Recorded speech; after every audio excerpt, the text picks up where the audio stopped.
సుబ్రహ్మణ్య భుజంగ స్తోత్రం ఆధారంగా సుబ్రహ్మణ్య తత్వాన్ని తెలుసుకునేటువంటి ప్రయత్నం చేద్దాం. భుజంగ ప్రయాతం అనేటువంటి వృత్తంలో శంకరాచార్య స్వామి సుబ్రహ్మణ్య స్వామిని స్తోత్రం చేశా. భుజంగ ప్రయాతం అంటే 4 యగణాలు వరుసగా ఉంటాయి.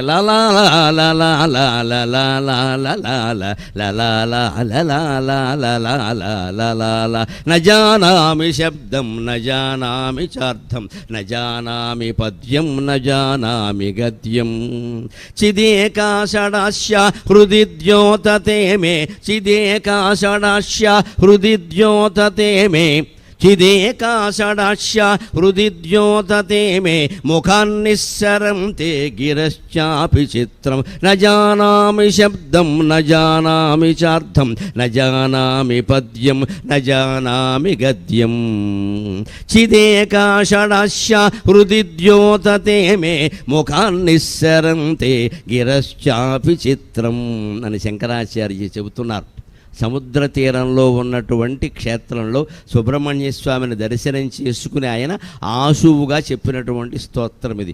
ఎక్కడ సముద్ర తీరంలో సుబ్రహ్మణ్య స్వామి ఉన్నటువంటి దేశంలో చాలా చోట్ల సుబ్రహ్మణ్యాలయాలు సముద్ర తీరంలో ఉన్నాయి. కానీ మన అదృష్టం ఏమిటంటే ఆంధ్రప్రదేశ్ రాష్ట్రంలో మోపిదేవి అవనగడ్డ పక్కనే ఉంది, సముద్ర తీరంలోనే ఉంది. అది సుబ్రహ్మణ్య క్షేత్రమే. అందుకని ఆ స్వామినే మనం అన్వయించుకుని అర్థం చెప్పుకుంటే చక్కగా దర్శనం చేసుకోవడానికి కూడా బాగుంటుంది ఎప్పుడైనా అవకాశం ఉండి వెళ్ళినప్పుడు. అది సముద్ర తీరమే, అవనగడ్డ పక్కనే దివిసీమలో ఉంది. ఆ సముద్ర తీరంలోనే సుబ్రహ్మణ్య స్వామి వెలిశాడు. అందుకని ఇక్కడ స్వామి ఏమంటున్నారు అంటే నజానామి శబ్దం నజానామి చార్థం నజానామి పద్యం నజానామి గద్యం నజానామి పద్యం నజానామి గద్యం హృది చిదేకాషడాస్య హృది ద్యోతతే మే చిదేకాషడాస్య హృది ద్యోతతే మే చిదేకాషడాస్య హృది ద్యోతతే మే ముఖాన్నిస్సరం తే గిరశ్చాపి చిత్రం. ఏమీ పద్యమేమిటో గద్యమేమిటో తెలియకపోయినా సరే, శబ్దమేమిటో అర్థమేమిటో తెలియకపోయినా సరే, న జానామి శబ్దం న జానామి చ అర్థం, నాకు శబ్దమూ తెలియదు అర్థమూ తెలియదు, నాకు పద్యమేమిటో తెలియదు గద్యమేమిటో తెలియదు. ఎందుకంటే పద్యంలో ఛందస్సు ఉంటుంది. ఏదో నజ భజ జజర అంటే చంపకమాల అంటారు, భరణ భభరవ అంటే ఉత్పలమాల అంటారు, సూర్యుడు ఒక్కరుండు సురరాజులిద్దరూ దినకరద్వయంబు అంటే తేటగీతి అంటారు. ఇది పద్యం అంటారు. అది కాకుండా మామూలు ఇప్పుడు మాట్లాడుతున్నవన్నీ వచనాలు. అలాగే మామూలు వచనం కూడా చాలా అందంగా చెప్పుకుంటూ వెళ్ళచ్చు. దాంట్లో ఏమీ ఛందస్సు ఉండదు, గణాలు ఉండవు. గణాలు ఉండకపోయినప్పటికీ ఆ శైలి కారణంగా అది గద్యంగానే పేరు పొందుతుంది ఖచ్చితంగా. ఋషిప్రోక్తమైన సింధు నదీ తీరముల యందు జ్ఞానయోగ పట్టభద్రులకు ఋషి సింహములు వేచిన రంకెలు బ్రహ్మపుత్ర గుహానికేతనముల మ్రోగి అడ్డుసుడిగా మరలి దక్షిణాపథంబున చేరి వింధ్యపర్వతంబునొక్క పెట్టుబెట్టి మలయాద్రునొక్క తన్ను తన్ని పశ్చిమ భూమిపై కరిగి జర్మనీ ప్రదేశమున మ్రోగి ప్రపంచమంతటా మ్రోగుచుండగా పునర్జన్మంబుల వరకు మ్రోగవలసి ఉండగా నాయనలారా మీ గట్టి ఋషిసింహ గర్జనములు వినంబడుటయే లేదా అంటాడు సాక్షి వ్యాసాల్లో పానుగంటి లక్ష్మీ నరసింహరావు గారు.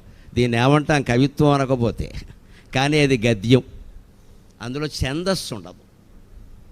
అదే పద్యం అనుకోండి, ఈ భావాన్ని పద్యాల్లో చెప్పడం ఉంటుంది. ఇక్కడ ఆ పద్యంలో ఉత్పలమాల అంటే భరణ భభరవ అని గణాలు ఉంటాయి. కానీ మనకి భక్తి ఉందనుకోండి, పద్యము రావక్కల్లా గద్యము రావక్కల్లా, శబ్దాలు తెలవక్కల్లా అర్థాలు తెలవక్కల్లా. భగవంతుడు యందు భక్తి ఉంటే అన్నీ ఆయన ఇస్తాడు. ఇప్పుడు మా బోటగాళ్ళకి ఏదో కాస్త ఛందస్సు శక్తి ఉంది కాబట్టి అవధానాలు చేశాం, కావ్యాలు రాశాం, ఏదో పద్యాలు చెబుతున్నాం. మహాకవుల పద్యాలతో పాటు మా పద్యాలు చెబుతాం. అవనగడ్డ గుళ్ళోకి వెళ్ళాను నేను, అక్కడ మోపిదేవి గుళ్ళోకి వెళ్ళాను. అక్కడ స్వామివారిని చూడగానే మరి వారు ఊరుకుంటారు, ఆ గుళ్ళో ఉన్నవారు పూజారులు ఏమంటే మీరు అవధాని గారు వచ్చారు, అలా మామూలు వాళ్ళ దర్శనం చేసుకుని వెళ్ళిపోతే అలాగా మా దేవుడి మీద ఓ పద్యం చెప్పండి అన్నారు. నిజంగానే నాకు అనిపించింది చెప్పాల్సిందే కదా, నా జన్మ ధన్యం పోతుందని. అల్లాడించితి తల్లి గర్భమును అల్లాడించితి తల్లి గర్భమును నేను ఆ జన్మ బంధంబులన్ కల్లోలగ్రున చిక్కియుంటిని. స్వామి సుబ్రహ్మణ్యమూర్తి, అల్లాడించితి తల్లి గర్భమును నేను ఆ జన్మ బంధంబులన్ కల్లోలగ్రున చిక్కియుంటిని. నీ కారుణ్య వర్షంబదే జల్లులుగా లభించునను ఆశన్ పరువునన్ వచ్చితిన్. నీ కారుణ్య వర్షంబదే జల్లులుగా లభించునను ఆశన్ పరువునన్ వచ్చితిన్. వల్లి వల్లీ దేవవరూధిని సహిత వల్లీ దేవవరూధిని సహిత సుబ్రహ్మణ్యమూర్తి నతుల్. ఇది స్వామివారిని చూడగానే మోపిదేవి ఆలయంలో నాకు పొంగి వచ్చిన పద్యం. దీన్ని శార్దూలం ఛందస్సు అంటారు. మసజస తతగా అనేటువంటి గణాలు ఉంటాయి. 13వ అక్షరం యతి అంటారు. అల్లాడించితి అని 2వ అక్షరం లా కింద లావొత్తు రాశాం. చచ్చినట్టు మిగిలిన 3 పాదాలు లా కింద లావొత్తు రావలసింది. అందుకే అల్లాడించితి కల్లోలాగ్నుల మునిగియుంటిని వల్లీ దేవవరూధిని సహిత అని చెప్పాం. లేత కుదరదు అక్కడ. ఎందుకు చెప్పాం? ఇదో కిటుకు. ఆయన వల్లీదేవి భర్త, అది పద్యంలో పెట్టాలి. అంటే వల్లీ దేవవరూధిని అంటే శార్దూలం అవుతుంది. అంటే ఈ వల్లీ దేవవరూధిని సహిత సుబ్రహ్మణ్యమూర్తి నతుల్ అనేది ముందు మనస్సులో ఆలోచించుకుని, వల్లి అనేది 4వ పాదం రావాలంటే ముందు అల్లాడించిదని రావాలి కదా అని మొదలుపెట్టాం. ఇదంతా ప్రణాళిక. దీని ముందు రావాలి. దేవుడి మీద పద్యం చెబుతున్నా దేవుడి పేరు రావాలి కదా, ఆయన భార్యల పేరు రావాలి కదా, లేకుండా ఉంటే ఎలాగా పాత పద్యం ఏదో చెప్పారంటారు. అందుకని రావాలి, ఆ దేవుడి పేరు రావాలి, వీరైతే ఊరి పేరు రావాలి, ఆ క్షేత్రం రావాలి. అప్పుడు ఆశువుగా చెప్పినట్టు లెక్క. దానికి ఒక ప్రణాళిక ఉండాలి ఖచ్చితంగా. ఇదంతా పోని భగవంతుడి దేవల్ల మాబోటిగాళ్ళకి సాధ్యమైంది, అంతకంటే విచిత్రంగా కాళిదాసుకు సాధ్యమైంది, అంతకంటే మహత్తరంగా శంకరాచార్యకి సాధ్యమైంది. సామాన్యులకి సాధ్యం కాకపోవచ్చు, మీరు కంగారు పడక్కల. మనకి శంకరాచార్య స్వామి అభయం ఇస్తున్నాడు. నజానామి శబ్దం నజానామి చార్థం. నాకు శబ్దము తెలియదు, అర్థము తెలియదు. నజానామి పద్యం నజానామి గద్యం. పద్యం ఏమిటో తెలియదు, గద్యం ఏమిటో తెలియదు. అయినా సరే చిదేకా షడాశ్యా హృది ద్యోతతే మే. హృది నా మనస్సులో, మే హృది నా మనస్సులో, చిత్ ఏకా భగవంతుడు, చిన్మయుడైన భగవంతుడు, ఏకా ఒక్కడు, ద్యోతతే ప్రకాశిస్తున్నట్ట. మనస్సులో ఎప్పుడూ భగవన్నామస్మరణ చేస్తే మనకి పద్యాలు ఇవ్వాలో గద్యాలు ఇవ్వాలో ఏమి ఇవ్వాలో ఆయన చూసుకుంటాడు. వాడిని మహాకవిని చేసేస్తాడు, వాడిని మహాధనవంతుడిని చేస్తాడు. లేదు కురూపంతో ఉండి బాధపడుతూ ఉంటే కుబ్జలాగా ఆవిడ్ని మహా సౌందర్యవతిని చేస్తాడు. అనారోగ్యంతో ప్రాణం పోతుందేమో అని బాధపడుతుంటే ఆయన్ని సంపూర్ణ ఆరోగ్యవంతుడిని చేస్తాడు. భగవంతుడు తలుచుకుంటే ఏమైనా చేయగలడు. ముఖం కరోతి వాచాలం పంగుం లంఘయతే గిరిం యత్కృపాతమఖం వందే పరమానందమాధవం. మూగవాణ్ణి చేత కూడా మాట్లాడించగలడు కృష్ణ పరమాత్మ. పంగుం లంఘయతే గిరిం. నాకు ఒక కాలే లేదండి అంటే హిమాలయ పర్వతాలు నీ చేత ఎక్కిస్తాను రా అబ్బాయి అని చెబుతాడు ఖచ్చితంగా. అలాంటిది చేయగలడు. భగవంతుడికి సాధ్యం కానిది అనేది ఉండదు ఖచ్చితంగా. ఏదైనా ఘటన అఘటన సమర్థుడు అంటారు దాన్ని. అది ఎలా సాధ్యం అవుతుంది, దాన్ని ఎలా సాధ్యం చేసుకోవాలి? భగవంతుడికి అన్నీ సాధ్యమే. మరి భగవంతుడిని మనం వశం చేసుకోవాలి. ఆ వశం చేసుకోవడానికి భక్తి చాలా గొప్ప మార్గం. లలితా సహస్రమే ప్రమాణం. భక్తి ప్రియా భక్తి గమ్య భక్తి వశ్య భయాపహ. భక్తి ప్రియా అమ్మవారికి భక్తి అంటే ఇష్టం. భక్తి వశ్య భక్తికి ఆవిడ వశురాలవుతుంది. భక్తి గమ్య భక్తికి పరమగమ్యం పరమలక్ష్యం ఆవిడే. భయాపక ఆ భక్తి కారణంగా అన్ని భయాలు పోగొడుతుంది. ఇంకేం కావాలండి? అంచేత భక్తి మార్గం చాలా గొప్పది. మేము జ్ఞానులం కాదు, పండితులం కాదు, మేము పద్యాలు చెప్పలేం గద్యాలు చెప్పలేం అనక్కల. శంకరాచార్య స్వామి స్వయంగా ఏం చెబుతున్నారంటే మనందరికీ అభయం ఇస్తూ చిదేకా షడాశ్యా హృది ద్యోతతే మే. ఇతర మతాలలో లేకుండా హిందూ మతంలోనే మనకుండే ఒక గొప్ప సౌకర్యం విగ్రహారాధన, దేవాలయ వ్యవస్థ. ఇది గొప్ప ఆరాధన, గొప్ప సౌకర్యం. మనం దీన్ని వినియోగించుకోవాలి. దేవుడు అక్కడున్నాడు ఎక్కడున్నాడంటూ ఆకాశానికి చూసి అల్లల్లాడిపోవలసిన కర్మ మనకి లేదు. ఇక్కడ ఉన్నాడు ఎదురుగా, అదిగో కనపడుతున్నాడుగా, 6 ముఖాలు ఉన్నాయి, చేతిలో బల్లె ఉంది, తిరుగులేదు, కొబ్బరికాయ కొట్టాయి అంతే. ఇది కేవలం ప్రపంచంలో హిందువులకు మాత్రమే కల్పించిన సౌకర్యం ఋషి జాతి. ఎందుకంటే సాకారం చ నిరాకారం నిర్గుణం చ గుణాత్మకం తత్వం తత్పరమం బ్రహ్మ ఇది వేదాంతరిండిమక అని శంకరాచార్య చెప్పారు వేదాంతరిండిమ స్తోత్రుడు. సాకారం నిరాకారం అనే గొడవలు అనవసరమరా? ఏదైనా ఒకటే. నిర్గుణం చ గుణాత్మకం, ఇది నిర్గుణం అది సగుణం, ఈ గొడవలు కూడా వద్దురా. ఎందుకు వచ్చిన గొడవ ఇదంతా? తత్వం అది నువ్వే. సాకారమైనా నిరాకారమైనా, సుబ్రహ్మణ్య స్వామి అయినా, శ్రీ మహావిష్ణువైనా, అమ్మవారైనా నువ్వే. ఆ నువ్వను తెలుసుకోవడానికే ఈ మార్గం. భగవంతుడే నువ్వు అని తెలుసుకోవడం దేవీ భాగవతం ద్వారా చేస్తే అక్కడ దేవీ తత్వం అంటారు. రామాయణం ద్వారా చేస్తే దాన్ని రామతత్వం అంటారు. భాగవతం ద్వారా చేస్తే కృష్ణతత్వం అంటారు. ఇవాళ మనం సుబ్రహ్మణ్య స్వామి ద్వారా చేస్తున్నాం, దీన్ని సుబ్రహ్మణ్య తత్వం అన్నారు. మొత్తం మీద తత్వం అంటే అది నువ్వే, దాని అర్థం అది తత్వం. తత్ అంటే ఆ పరమ పదార్థం, త్వం అది నువ్వే. మొత్తం మీద నువ్వు దేవుడివి. నువ్వు అనుకుంటున్నట్టుగా ఒక మామూలు వ్యక్తివి కాదు. నీకు కులమని, ప్రాంతమని, జాతి అని, మతమని నువ్వంట కట్టుకున్నావు కానీ నిజంగా లేవు. నువ్వు పూర్తిగా ఆత్మస్వరూపుడివి. అంచేత నేనెవరు అనేటువంటి విచారణ చెయ్యాలి మనం ఖచ్చితంగా. ఇంటికెళ్ళి రాత్రి పడుకునేటప్పుడు రోజు 10 నిమిషాలు కేటాయించండి. కొంపలేం అంటుకుపోలా. ఇందులో పడుకోగానే నిద్ర పట్టేవాళ్ళు ఎవరూ లేరు. ఉంటే వారికి నమస్కారం, అదృష్టవంతులు. ఎవడున్నాడు ఎక్కడ? జీవితంలో 2 సుఖాలు మనకుంటే మనకంటే అదృష్టవంతుడు ఎవడూ లేడు. తిన్న అన్నం 2 గంటల్లోగా అరిగిపోవాలి, పడుకోగానే 2 నిమిషాల్లో నిద్ర పట్టాలి. వీడే అదృష్టవంతుడు అంటే. మిగిలినవన్నీ తర్వాత. ఎవడున్నాడండి? ఎదవ నిద్ర పట్టక బెళ్ళలేసుకునే రకాలే ఎక్కువ. అటు దొర్లి ఇటు దొర్లి పక్కన పడుకున్న వాళ్ళని కూడా ఇబ్బంది పెట్టి వాళ్ళైనా సుఖంగా పడుకోనివ్వకుండా నిద్ర పట్టట్లేదు. ఏం చేయమంటావు ఇక్కడ? ఈ సోదే మానేయాలండి. పట్టట్లేదంటే ఎందుకు పట్టట్లా? ఏదో చింతిస్తున్నావు. ఎందుకు చింతిస్తున్నావు? ఏముంది కనుక తెల్లారగా ఆలోచించచ్చు కదా. లేదండి, ఇప్పుడే ఆలోచిస్తాడు. రేపటి గురించి ఆలోచించడం తప్పు కాదండి. ఎలా ఆలోచించాలో తెలుసా? రేపు ఏం చెయ్యాలి అని ఆలోచించాలి. రేపు ఏమవుతుందని ఆలోచించకూడదు. ఇదే తేడా. రేపు ఏం చెయ్యాలి అని ఆలోచించాలి. అది ప్రణాళిక. రేపు ఏం చెయ్యాలి? ఏదో ఆఫీస్కి వెళ్ళాలి, వాళ్ళకి ఏదో ఒక రిపోర్ట్ సబ్మిట్ చేయాలి. మంచిదే, దానికి కావాల్సిన పని ఏదో చేసుకో.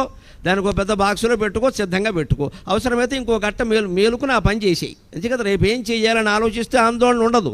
కానీ చాలామందికి ఒత్తిడి ఎక్కడ వస్తుందంటే రేపు ఏమవుతుందో, ఏదో ఒకటి అవుతుంది. నువ్వు రేపటి వరకు ఉంటావు ఇక్కడ, ఉండవేమో. అంత అదృష్టం పడితే ఇంకే గొడవలేదు. రేపు ఉన్నాక కదా ఆలోచించాలి. రేపు పొద్దున్న లేచాక కదా లేస్తామని ఉందటి.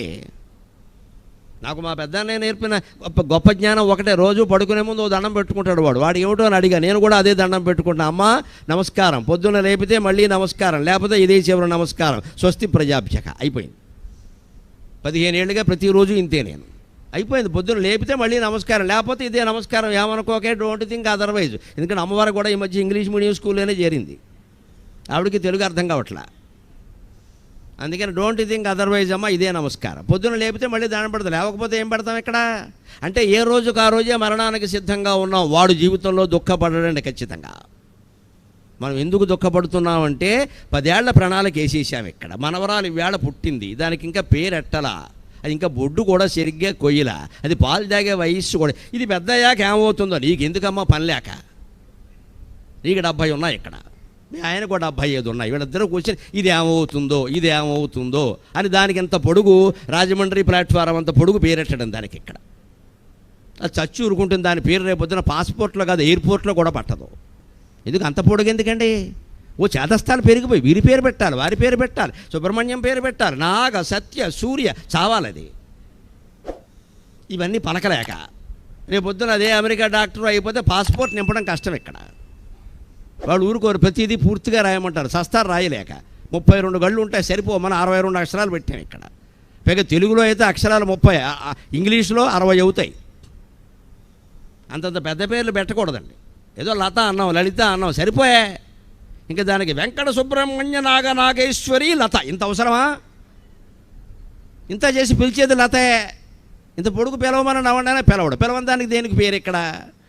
మనం ఆరగించిన వంటకం చేసుకుని దండగా, మనం చదవని పుస్తకం ఇంట్లో ఉండి దండగా, మనం సేవించిన మందు ఇంట్లో ఉండి దండగా, మనం పిలవని పేరు పెట్టి కూడా దండగా.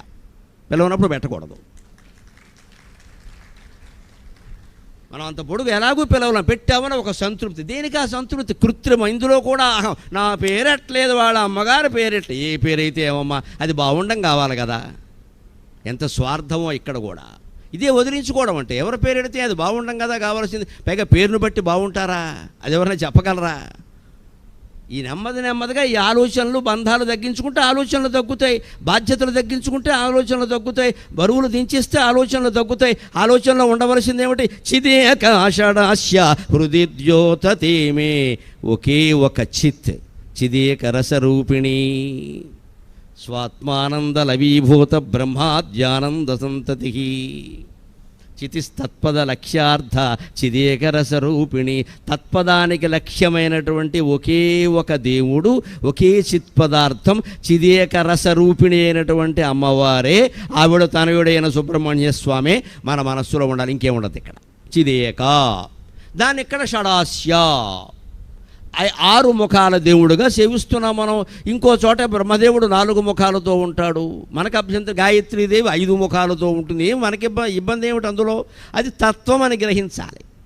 అది తత్వం. 5 ముఖాలతో ఉండడం తత్వం, ఇక్కడ 6 ముఖాలతో ఉండడం తత్వం. ఏమిటి 6 ముఖాల తత్వం? షట్శాస్త్రాలు అధ్యయనం చేస్తే తప్ప నిజమైన బ్రహ్మజ్ఞానం కలగదు. ఏమిటా షట్శాస్త్రాలు?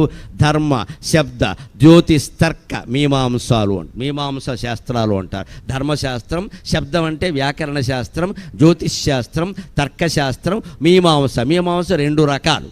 ఒకటి పూర్వమీమాంస, 2 ఉత్తరమీమాంస. పూర్వమీమాంసలో నాస్తిక సిద్ధాంతం ఉంటుంది. జైమిని రాశాడు దాన్ని. అంతా నాస్తికత్వమే. ప్రశ్నలు వేస్తారు.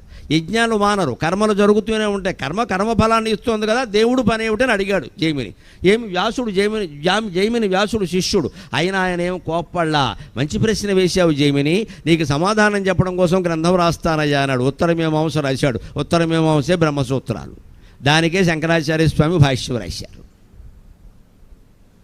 ఎంతోమంది భాష్యం రాశారు. కానీ శంకరాచార్య భాష్యం రాసిన తర్వాత వ్యాసుడు స్వయంగా కనిపించి, నా హృదయంలో ఉండేటువంటి వ్యాఖ్యానం చేసింది నువ్వు ఒక్కడవేనయ్యా, శంకర భాష్యం శాశ్వతంగా నిలిచిపోతుంది ప్రపంచంలో అన్నాడు.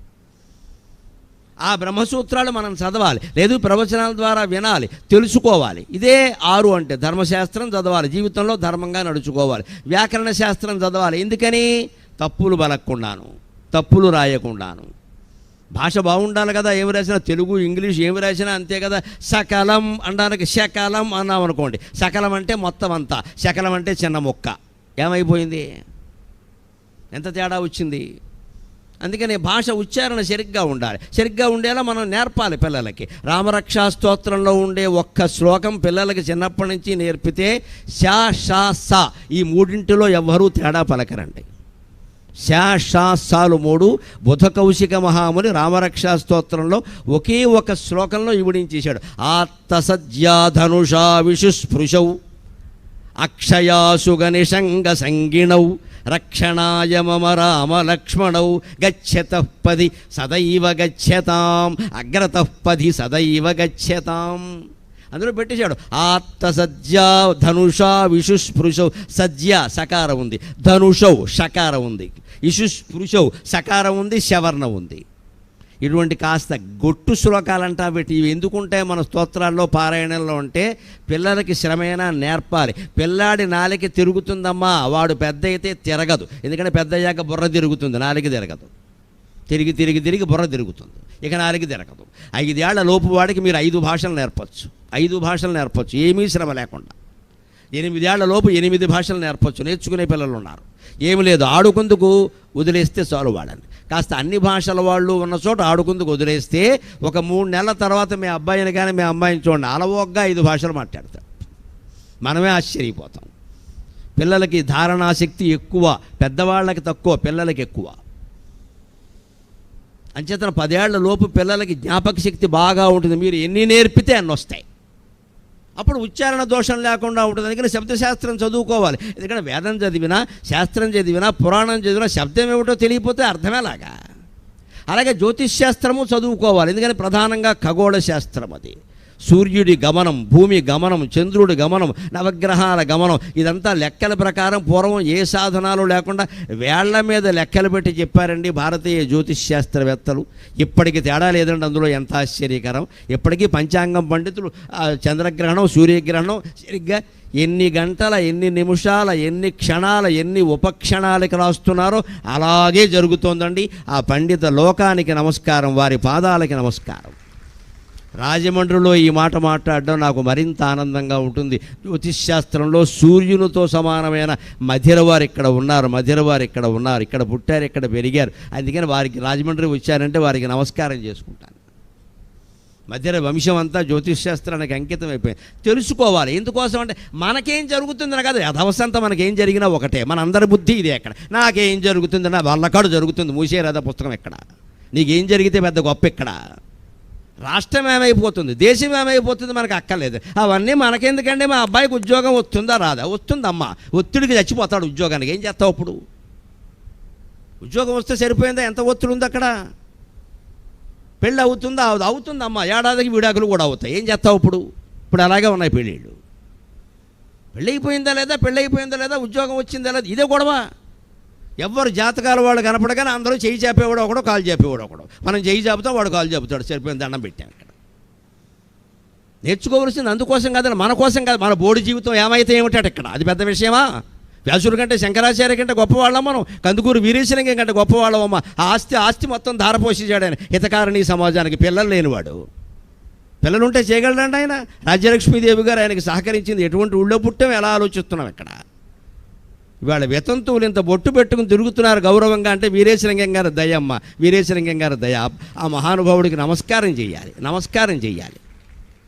లేదా గుండు గీయించేసి ముసుగులు వేసేసేవారమ్మా, మాకు తెలియదా ఇక్కడ. ఆయన పుట్టబట్టే కదా, కాలికి బలపం కట్టుకుని ప్రపంచమంతా తిరగబట్టే కదా మార్పు వచ్చింది ఇక్కడ. మరి ఆయన ఆస్తి అంతా తీసేసాడు కదండి, మనకెందుకండి ఆస్తిపాస్తులు ఇక్కడ. ఆయన సంస్మరణ ఏదో వస్తే తద్దినం పెట్టినట్టుగా ఉప్పు పెడతాడు ప్రతివాడు పెట్టి. ఇక్కడ ఆయన చెప్పింది ఏది చేయడు. మహానుభావుల జన్మదినాలన్నీ తద్దినాలు చేసాం మనం. ఆయన ఆశయం పోయింది ఇక్కడ. అది ఉండాలి. ఈ జ్యోతిష్ శాస్త్రం ఎందుకు చదవాలంటే ప్రపంచ స్థితిగతులు మొత్తం తెలుసుకోవడానికి. మనది కూడా తెలుసుకోవచ్చు, తప్పు లేదు, తెలుసుకోవచ్చు. ఎంతవరకు ఉగాది నాడు చూశారు, ఆదాయం 2, వ్యయం 11 అన్నారు. కాస్త జాగ్రత్తగా ఉండండి, సరిపోయింది. తెలుస్తుందిగా. నాకు అదే కన్యారాసినది. ఆదాయం 2, వ్యయం 11 ఉంది. నేను అందుకే మొన్న ఉగాది నుంచి ఏ వస్తువు ఇంట్లో కొండ మానేశాను. ఏమన్నా అడిగితే ఆదాయం 2, వ్యయం 11, నా జోలికి రాకండి అన్నాను నేను. మరి ఎప్పుడు రావాలన్నారు, మళ్ళీ ఉగాదికి రండి అని చెప్పాను. అందులో ఉందగా, ఇంకేంటి, ఏం చేయమంట. అంతే, అన్ని వాయిదా వేసేసారు. ఇంతకు ముందు సంవత్సరం శుభకృతులోనూ ఆదాయం 11, వ్యయం 4. అప్పుడు కొన్నాం కదా, మళ్ళీ రాని ఏడాది పాటు సుఖంగా ఉన్నాం ఇక్కడ. అది జ్యోతిష్ శాస్త్రాన్ని ఉపయోగించుకునే విధానం. నేర్చుకోవాలి లౌక్యం. అందుకే ప్రతిదానికి కంగారు పడిపోడు. ఏడాదికి ఒకసారి చూసుకుంటాం. రాజపూజ్యం, అవమానం చూసుకుంటాం, జాగ్రత్తగా చూసుకుంటాం. మహాభయం వేస్తే ఏదైనా ఓ నెల చూసుకుంటాం పోనీ. అదే వారఫలాలు చూస్తారు, దినఫలాలు చూస్తారు. వారఫలాలు చూడటం అంటే ఏలినాడు శని, దినఫలాలు చూడటం అంటే అష్టమ శని. చూడకండి, ప్రతిరోజు కంగారే. అసలు దేశం ఏమైపోతుంది, రాష్ట్రం ఏమైపోతుంది, ఆ చింత లేదా మన ఎవరికి? కనీసం రాజమండ్రి నగరం బాగుందా అనే చింత లేదా? నేను బాగుంటే చాలు, ఇంకేం అక్కల్లా. చిన్ని నా బొచ్చకు శ్రీరామ రక్ష. మరి వీడు పొట్ట ఉన్నదే ఇంత. దీనికోసం హనుమత్ సీతాలక్ష్మణ భరత శత్రుఘ్న సమేతుడే రామచంద్రమూర్తి వచ్చి ధనుర్బాణాలు పట్టుకొని కాపలా గాయాలి. ఎక్కడ నీ పొట్ట మించింది ఏం లేదని. ఎక్కడ ఇంత స్వార్థం ఎక్కడా ఉండదండి, ఏ లోకంలో ఉండదండి మనకున్నట్టుగా. మనం, మన కుటుంబం, మన డబ్బు, మన ఆరోగ్యం, ప్రపంచంలో ఇంకేం లేవమ్మా సమస్యలు. ఇది దాటి విశాలంగా ఆలోచించడమే బ్రహ్మజ్ఞానం. అందుకే ధర్మశాస్త్రం, శబ్దశాస్త్రం, తర్కశాస్త్రం చదవాలి. తర్కం అంటే లాజిక్ లేకపోతే గుడి నమ్మకాలు పట్టుకుని ఎడుతున్నాం ఇక్కడ. గుడి నమ్మకాల మీద నేను ఎందుకు పోరాటం చేస్తూ ఉంటాను? శాస్త్రానికి విరుద్ధమే గుడి నమ్మకం. అసలు శాస్త్రం చదవరు, ఏదో పట్టుకుని ఎడుతాడు ఇక్కడ. ఇంత మోపిదేవి గురించి నేను చెప్పగానే రేపు బస్సు చేసుకుని మోపిదేవి వెళ్ళిపోతారు. అదే అజ్ఞానం అంటే. వెళ్ళొద్దనే నేను చెప్పేది. మీ గుండెల్లో సుబ్రహ్మణ్య స్వామిని చూడమని నేను చెబుతున్నాను, కానీ మోపిదేవి పెడితే అక్కడ వ్యాపారం ఎక్కువైపోతుంది. ఇక్కడ ఎక్కడికో వెళ్ళి చూడటం కాదు. చిదేకాషడాశ హృదిజ్యోతతేమే, నా హృదయంలోనే ప్రకాశిస్తున్నాడు అన్నాడు. ఇంకేంటి, ఇంట్లో కూర్చొని చూడాలి. దానివల్ల ఏం జరుగుతుంది? ముఖాన్నిస్సరంతే గిరశ్చాపి చిత్రం. అలా షట్శాస్త్రాలు, ధర్మ, శబ్ద, జ్యోతిష్, తర్క, పూర్వమీమాంస, ఉత్తరమీమాంస, ఈ 6ంటికి ప్రత్యేకలే సుబ్రహ్మణ్య స్వామి ముఖాలు. అంతేగాని 6 ముఖాలకి 6 నైవేద్యాలు పెట్టేసి 6 మూతులకి 6 సార్లు వెన్న పూసేసి 6 మనం ఎలా పామేయకూడదమ్మా, విగ్రహాలు పాడైపోతాయి. దాని ఉద్దేశం కాదు ఇక్కడ. నువ్వు షట్శాస్త్రాలు చదివితే కానీ బ్రహ్మజ్ఞానం పొందలేవు. సుబ్రహ్మణ్యము అంటే బ్రహ్మశబ్దానికి చేరిస్తే వచ్చింది ఇక్కడ. ఎందుకని బ్రహ్మజ్ఞానం పొందినవాడు కూడా తిన్నగా ఉండడం, మళ్ళీ జారిపోతాడు. ఆ జారిపోకుండా ఉండడమే సుబ్రహ్మణ్యం. అంటే సుష్ఠుగా ఉన్నాడు. సుష్ఠు బ్రహ్మ సుబ్రహ్మణ్యం. సుష్ఠు అంటే స్థిరంగా ఉండడం. సుష్ఠుగా తిన్నాడు, పడుకున్నాడు అంటాం కదా, అంటే ఇంక అక్కర్లేకుండా, అంటే ఇంకా మళ్ళీ పొందవలసిన అవసరం లేనంత బ్రహ్మజ్ఞానం పొందడమే సుబ్రహ్మణ్య జ్ఞానం. బ్రహ్మణ్య శబ్దానికి సుబ్రహ్మణ్య శబ్దానికి తేడాది. పొందిన జ్ఞానం స్థిరంగా నిలబడాలంటే మనం పిచ్చి నమ్మకాలు పెట్టుకోకూడదు ఇక్కడ. ఈ 6 ముఖాలు ఎందుకు ఉన్నాయి? 6 ముఖాలు వేసుకుని ఓ మనిషి కైలాసంలో కూర్చుంటాడా? పార్వతీదేవికి కూడా చికాకేనండి. అబ్బాయి అలా ఉంటే వెంటనే ఆపరేషన్ చేయించేస్తారు. అలా ఉండదు ఎక్కడ. తెలుసుకోవాలి ఎందుకుందనేది అక్కడ. అలా ఉండడు ఆయన, ఎప్పుడు ఉండడు. అవసరమైనప్పుడే ధరిస్తాడు. రావణాసురుడికి 20 చేతులు అంటారు. రామాయణం మొత్తం మీద ఎక్కడా లేదు ఆ విషయం. వాడు చివరిలో ఎప్పుడో స్మరిస్తే వచ్చాయి. స్మరించినప్పుడు వస్తాయి 10 కంఠాలు 20 చేతులు. రోజు అలాగే 20 చేతులు 10 కంఠాలు పెట్టుకుంటే పడుకోవడం ఎలాగా? సన్నాసి ఎప్పుడు వెళ్ళకెలా పడుకోవాలి, పక్కే తిరగలేడు. నేనేదో అవధానం చేస్తుంటే అడిగారు, రావణాసురుడికి 10 తలకాయలు కదండి, ఎలా పడుకుంటాడు అన్నారు. ఎప్పుడు వెళ్ళకెలా పడుకోలేడు కదా, కాస్త ఎడంవైపు కుడివైపు తిరగాలి కదా, మరి ఈ తలకాయలు ఉంటే ఎలా తిరుగుతాడు. అందుకని నేను చమత్కారంగా జవాబు చెప్పు, వాడికి ఎప్పుడూ నిద్ర పట్టదు అని. ఎందుకని పరనారి మీద దృష్టి ఉన్నవాడికి పరలోకంలో కూడా నిద్ర పట్టదు. వాడికి ఎప్పుడు అదే ధ్యాస, పెళ్ళం ఎప్పుడూ నచ్చలేదు వాడికి. ఇతర స్త్రీల మీద దృష్టి ఉండేవాడు, పేకాడేవాడు, దొంగతనాలు చేసేవాడు రాత్రి కూడా పడుకోరు అసలు. చౌర్య ద్యోత పరాంగనాహ అని శాస్త్రంలోనే చెప్పారు. దొంగతనానికి అలవాటు పడినవాడు ఒకడు, పరస్త్రీ మీద దృష్టి ఉన్నవాడు ఒకడు. వీడు పడుకోడు, దాన్ని పడుకోనేవాడు. అస్తమానం ఇదివరకైతే మాట్లాడేవారు, సందుల్లో తిరిగేవారు. ఇప్పుడు ఫోన్లు, ఎస్ఎంఎస్లు, ఫేస్బుక్లు మొదలయ్యాయి. వీళ్ళు పడుకోరు, వాళ్ళు పడుకోనవారు. ఇదే గొడవ. అలాగే ద్యోతం పేకాడేవాడు అంతే. 1 గంట అయినా మాండవు, 2 అయినా మాండవు. పెళ్ళాం ఫోన్ చేస్తుంటే వస్తాలే అంటాడు. ఇక్కడ 3ంటికి వచ్చి పడుకుంటాడు, మళ్ళీ 9ంటికి లేచి పేకాడికి వెళ్ళిపోతాడు. దురభ్యాసాలు ఉండేవాడు పడుకోడండి. రావణాసురుడు దురభ్యాసం ఉంది కదా, పెద్ద దురభ్యాసం. వాడు ఎందుకు పడుకుంటాడని చమత్కారంగా చెప్పారు. కానీ వాస్తవం ఏమిటంటే వాడికి ఎప్పుడు 10 తలకాయలు 20 చేతులు ఉండవండి. చికాకది. అవసరమైనప్పుడు స్మరిస్తే వస్తాయి. శ్రీకృష్ణుడు స్మరించగానే సుదర్శన చక్రం వచ్చింది. అలాగే వస్తాయి. రాక్షసులకి ఉంది అవకాశం, దేవతలకి ఉంది. అందుకని మనం ఏం చేయాలి, భగవంతుడు నమ్మకం నిరంతరం మనస్సులో స్మరించాలి. ఏమంటే 10 తలకాయలు స్మరిస్తే వస్తాయి, సుదర్శన చక్రం స్మరిస్తే వస్తుంది. స్మరిస్తే భగవంతుడు రాడా ఆలోచించండి. ఏది స్మరిస్తే అది వస్తుంది, ఏది స్మరిస్తే అది వస్తుంది. అంటే సుబ్రహ్మణ్య స్వామిని మనం స్మరించాలి. స్మరిస్తే ముఖాన్నిస్సరంతే గిరశ్చాపి చిత్రం. నా ముఖంలోంచి, నా నోట్లోంచి వాక్కు దాని అంతటదే వెలువడుతోంది. నేనేమి అనుకుని చెప్పట్లేదు ఈ స్తోత్రం అంటున్నారు శంకరాచార్య స్వామి. అలాగే ఆయన వాహనం గురించి, ఆయన గొప్పతనాన్ని గురించి మరొక్క శ్లోకంలో చెబుతున్నారు. మయూరాధిరూఢం మహావాక్యగూఢం, మయూరాధిరూఢం మహావాక్యగూఢం, మనోహారిదేహం మగచ్చిత్తగేహం, మనోహారిదేహం మగచ్చిత్తగేహం. మయూరాధిరూఢం మహావాక్యగూఢం, మనోహారిదేహం మగచ్చిత్తగేహం, మహీదేవదేవం మహావేదభావం, మహీదేవదేవం మహావేదభావం, మహాదేవబాలం భజే లోకపాలం, మహాదేవబాలం భజే లోకపాలం. మయూరాధిరూఢం. సుబ్రహ్మణ్య స్వామి వాహనం ఏమిటండి? నెమలి. మన దేవతల వాహనాలకి ప్రతిదానికి ఒక తత్వం ఉంది. ఉట్టినే బజార్లో దొరికిన వాటిని పట్టుకొచ్చి అక్కడ పెట్టలా, లేదా వాడికి ఎంప్లాయ్మెంట్ కల్పిద్దామని ప్రయత్నం చేయాలి. ప్రతి జంతువుని గౌరవించాలి అని ఏం గౌరవించలేదు ఇక్కడ. విఘ్నేశ్వరుడు వాహనం ఎలుక, దానికి పేరుందండి. ఎలక అని మనం అంటున్నాం. సంస్కృతంలో మూషిగా ఉంటారు. దాని పేరు అనింద్యుడు. వినాయక వ్రతకల్పంలో చూడండి. సూక్ష్మమైన విషయాలంటే ఇవే. అనింద్య దాని పేరు. అనింద్యుడు అంటే అర్థం ఏంటి? ఎవరూ నిందించనివాడు. అంటే నిందించే పని ఏమీ చెయ్యలేదు. ఆ ఎలక వినాయకుడికి ఎందుకు వాహనమైందంటే దాని జీవితం అంతా ఎవరూ వేలెత్తి చూపించే పని ఒక్కటి కూడా చేయకుండా పరమస్వచ్ఛంగా బతికింది. నువ్వు కూడా దేవుడికి వాహనం కావాలి అంటే స్వచ్ఛమైన సత్ప్రవర్తన ఉండాలి. అది ఒక్కటే మార్గం. శీలం ఒక్కటే మార్గం. ప్రవర్తన ఒక్కటే మార్గం. అయితే మనం అవుతాం. అంతేగాని అక్కడ వినాయకుడి గుళ్ళో నేను వెండి ఎలక చేయించానండి, బంగారం పిలక చేయించుకో, ఎవడికి కావాలి అక్కడ? ఇదే గుడి నమ్మకం అంటే. అక్కడేం చేయించాడో చెబుతాడు. ఆ బంగారం ఎక్కడి నుంచి నొక్కేశాడో చెప్పడు. ఇక్కడ ఇన్కమ్ ట్యాక్స్ ఎగ్గొట్టేశాడు, గుళ్ళో మాత్రం బంగారం చేయించాడు. ఇక్కడ ఇప్పుడు రాగానే ఘనస్వాగతం చెప్పేస్తారు అర్చకులు. వాడు ఎలా సంపాదించాడో వాళ్ళకి అనవసరం. ఎలా సంపాదిస్తే ఇక్కడ వాళ్ళు గౌరవించవచ్చు, దేవుడు గౌరవించరండి. బంగారం ఎలా వచ్చింది అబ్బాయి అంటాడు ఆయన. ఎలక చేయించేంత బంగారం వాడి దగ్గర ఉందంటే ఏనుగంత బంగారం వాడి ఇంట్లో ఉందన్నమాట. ఉరికే చేస్తాడే ఎవడన్నా. అంతెందుకు ఉంది అసలు నీకు? అంతెందుకు సంపాదించావు? ఏం చేద్దామని? ఎంతమందిని దోచుకుంటే వచ్చింది ఏనుగంత బంగారం? అది చెప్పడం. నేను ఎలక చేయించా పిలక చేయించా అంటాడు ఇక్కడ. నెమలి వాహనం అంటే బంగారం నెమలి చేయించడం, నెమలి కళ్ళు చేయించడం కాదండి. నెమలి ఎందుకు వాహనం? నెమలి పింఛం. గమనించండి. ఇంద్రజాలం చేసేవాళ్ళు ఎవరినైనా మీరు గమనించండి. ప్రాచీన కాలం కాదు, ఈ కాలంలో చేస్తారు. పిసి సర్కారు, మా బీవీ పట్టాభిరామ్ ఇలాంటి వాళ్ళు చేస్తారు. ఇంద్రజాలం చేసినప్పుడు గమనించండి, వాళ్ళ చేతుల్లో నెమలి పింఛం ఉంటుందండి. నెమలి పింఛం. అది కూడా ఒక 100 పింఛాలు కలిపి కట్ట కింద కడతారని కట్టి ఇలా ఇలా ఇలా ఇలా అంటూ ఉంటారని అబ్బరకదబ్బర అబ్బరకదబ్బర అబ్బరకదబ్బర అంటాడు. మనం ఈ నెమలి పింఛాల మాయలో పడతాం. రంగురంగులు కదా, పింఛంలో 5-6 రంగులు ఉంటాయి కదా, ఆ రంగుల మాయలో మనం పడతాం. మనం అబ్బరకదబ్బర అబ్బరకదబ్బర అంటే వీడు విసినకర నెమలి పింఛం విసినకర విసురుతూ ఉంటే ఈ లోపు వీడి అసిస్టెంట్ కింద మనిషిని చేసి చెక్కని తీసి మనిషి పెట్టేస్తాడు అక్కడ. అదే మాయ. అక్కడ నిజంగా ఏం జరగలేదు. అంతకుముందు చెక్కే ఉంది, ఇప్పుడు ఉన్నట్టుండి మనిషి వస్తాడు. ఎలా వస్తాడండి? పెట్టకుండా. ఈ పెట్టడం కోసం వాడు ఏం చేస్తాడు, పెద్ద నెమలీకల విసిరికరణ పెద్దతోటి పట్టుకొచ్చి పూర్వం వాళ్ళు చేసేవారు అలాగే.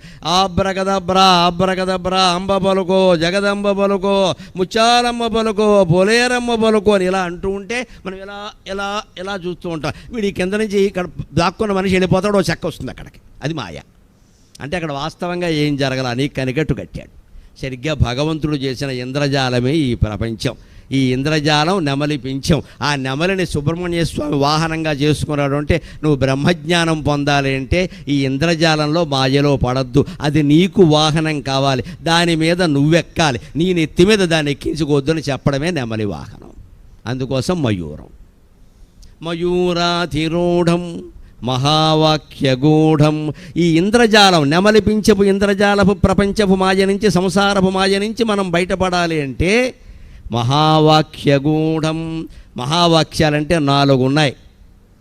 ఋగ్వేదం నుంచి, యజుర్వేదం నుంచి, సామవేదం నుంచి, అథర్వవేదం నుంచి 4 గ్రహించారు సరిగ్గా. ఋగ్వేదం నుంచి ప్రజ్ఞానం బ్రహ్మ, యజుర్వేదం నుంచి అహం బ్రహ్మాస్మి, సామవేదం నుంచి తత్వమసి, అథర్వవేదం నుంచి అయమాత్మ బ్రహ్మ. ఈ 4 వేదాల సారాంశంగా చెప్పారు. గుడి నమ్మకం అంటే ఎలా ఉంటుంది? చైతన్యము చెబుతా, చేదస్తము చెబుతా. ఈ 4 వాక్యాలు ఓ చోట రాసుకుంటాడు. రోజు ప్రజ్ఞానం బ్రహ్మ, అయమాత్మ బ్రహ్మ, అహం బ్రహ్మాస్మి అని చదువుకుంటాడు. నేను 4 చదివినట్టే అంటాడు. పనికిమాలిన వ్యవహారం అంటే ఇదే. ప్రతిదానికి షార్ట్ కట్ కనిపెడుతూ ఉంటాం మనం ఇక్కడ. భగవద్గీత చదవడు, 18 అధ్యాయాలకి 18 పేర్లు చెప్పాడు ఎవడో ఒకరు. ఈ 18 చదువుతాడు రోజు. ఎందుకని? 18 చదివితే భగవద్గీత చదివినట్టే. ఈ పెద్ద మనిషికి ఏం చేయాలంటే కూర్చోబెట్టి ఒక్కటే ఇంత ఆవకాయ పిచ్చి ఒక్కటే వేసి అదే పప్పు అనుకో, అదే కూర అనుకో, అదే మజ్జిగ అనుకో, తిను సన్నాసి అని చెప్పాలి. తింటాడా? మరి అన్నీ కావాలంటాడు. పప్పు కావాలంటాడు, కూర కావాలంటాడు, కూరలోకి మళ్ళీ గుమ్మడికాయ ఉడియాలు కావాలంటాడు, పప్పులోకి మళ్ళీ చల్లమిరపకాయలు కావాలంటాడు, ఆవకాయ ఏదైనా వెన్నపూస ఏదంటాడు, పులుసు ఏదైనా గుమ్మడి ముక్కలే. ఇవన్నీ ఎందుకండి?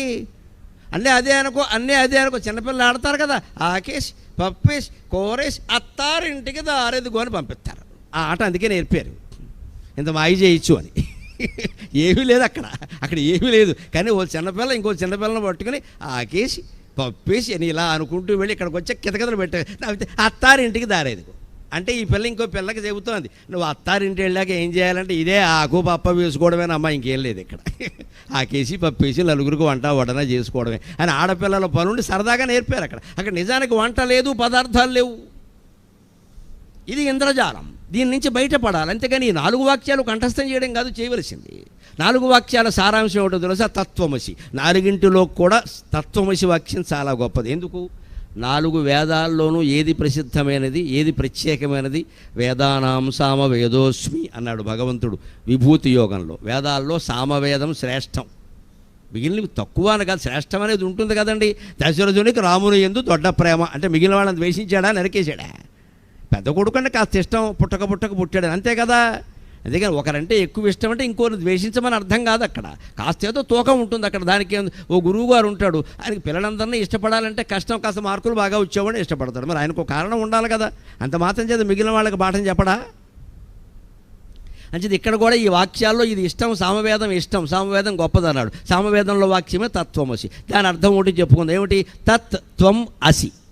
తెలిస్తే తత్ త్వం అసి, తెలవకపోతే తత్వం అసి. చేసేదేం లేదు ఇక్కడ, మసి అయిపోయింది మొత్తం. తత్ అంటే ఆ పరబ్రహ్మ పదార్థం, త్వం నువ్వే, అసి అవుతున్నావు. ఇదే మహావాక్య గూఢం. ఇది బ్రహ్మజ్ఞానం ద్వారానే తెలుస్తుంది. ఎలా తెలుస్తుంది? గోదావరి తీరంలో ఉన్నాం కదా, ఆ ఉదాహరణతో చెప్పుకుందాం. అది ఏమిటి అంటే అది గోదావరి అన్నారు. జాగ్రత్త గమనించండి నా వాక్యాన్ని. అదేమిటి అంటే అది గోదావరి అన్నారు. ఆ పక్క పొడుగ్గా కనపడుతోంది అదేమిటంటే అది గట్టు అన్నారు. ఆ గట్టు మీద ఏదో కనపడుతోంది అదేమిటంటే అది చెట్టు అన్నారు. ఆ చెట్టు మీద ఏదో కనపడుతోంది అదేమిటంటే అది పెట్ట అన్నారు.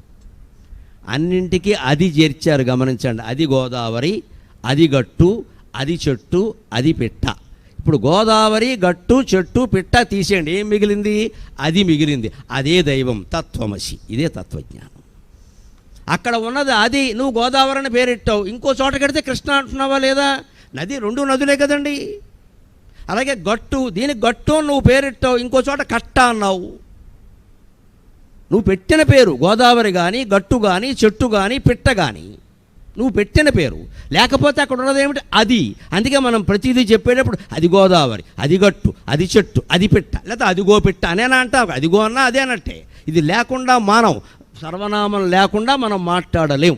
నామవాచకం లేకుండా మాట్లాడతామేమో కానీ సర్వనామం లేకుండా మనం మాట్లాడలేం. అందుకే దాని పేరే సర్వనామం. అన్నింటికీ పెట్టదగిన పేరు. అన్నింటికీ పెట్టదగిన పేరు భగవంతుడి పేరు ఒకటేనండి.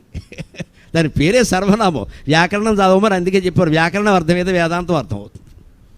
వ్యాకరణం ప్రకారం నామవాచకానికి బదులుగా వాడేది సర్వనామం, కానీ వేదాంతం ప్రకారం సర్వనామానికి బదులుగానే నామవాచకాలు వాడుతున్నాం మనం. అంటే నది ఉంది, దాన్ని అది అన్నారు. గట్టు ఉంది, దాన్ని అది అన్నారు. చెట్టు ఉంది, దాన్ని అది అన్నారు. పిట్ట ఉంది, దాన్ని అది. అన్నింటినీ అది అది అంటే వినేవాడికి అర్థం కాదు. అది ఏమిటంటాడు. అందుకోసం ఓ పేరిట్టాం. అంటే ఇప్పుడు ఏం చేసాం? వేదాంతం ప్రకారం, తత్వశాస్త్రం ప్రకారం సర్వనామానికి బదులు నామవాచకం వాడు. అది అని చూపిస్తే అదేమిటో తెలియదు కాబట్టి గోదావరి అన్నావు.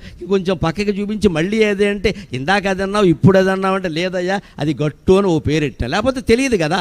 ఆ మట్టి కట్ట గట్టు అని. ఆ గట్టు మీద ఏదో పొడుగ్గా కొమ్మలతో, చిగురులతో, ఆకులతో, ఫలపుష్పాదులతో ఉంది. అదేమిటంటే అది చెట్టు అన్నాం. అంతకుముందు అది అన్నాం, ఇప్పుడు చెట్టు అన్నాం తెలియడం కోసం. ఆ చెట్టు మీద ఒక పెట్ట వచ్చింది, అదేమిటంటే అది పిట్ట అన్నాం. అంటే అర్థం కావడం కోసం మనం గోదావరిని, గట్టని, చెట్టని, పెట్టని పేర్లు పెట్టాం. కానీ అన్నింటికీ పెట్టిన పేరు అది. అదిని సంస్కృతంలో తత్ అంటారు. తత్వమసి. ఇది వాక్యం అర్థం. ఇక్కడ అదే నువ్వు అవుతున్నావు.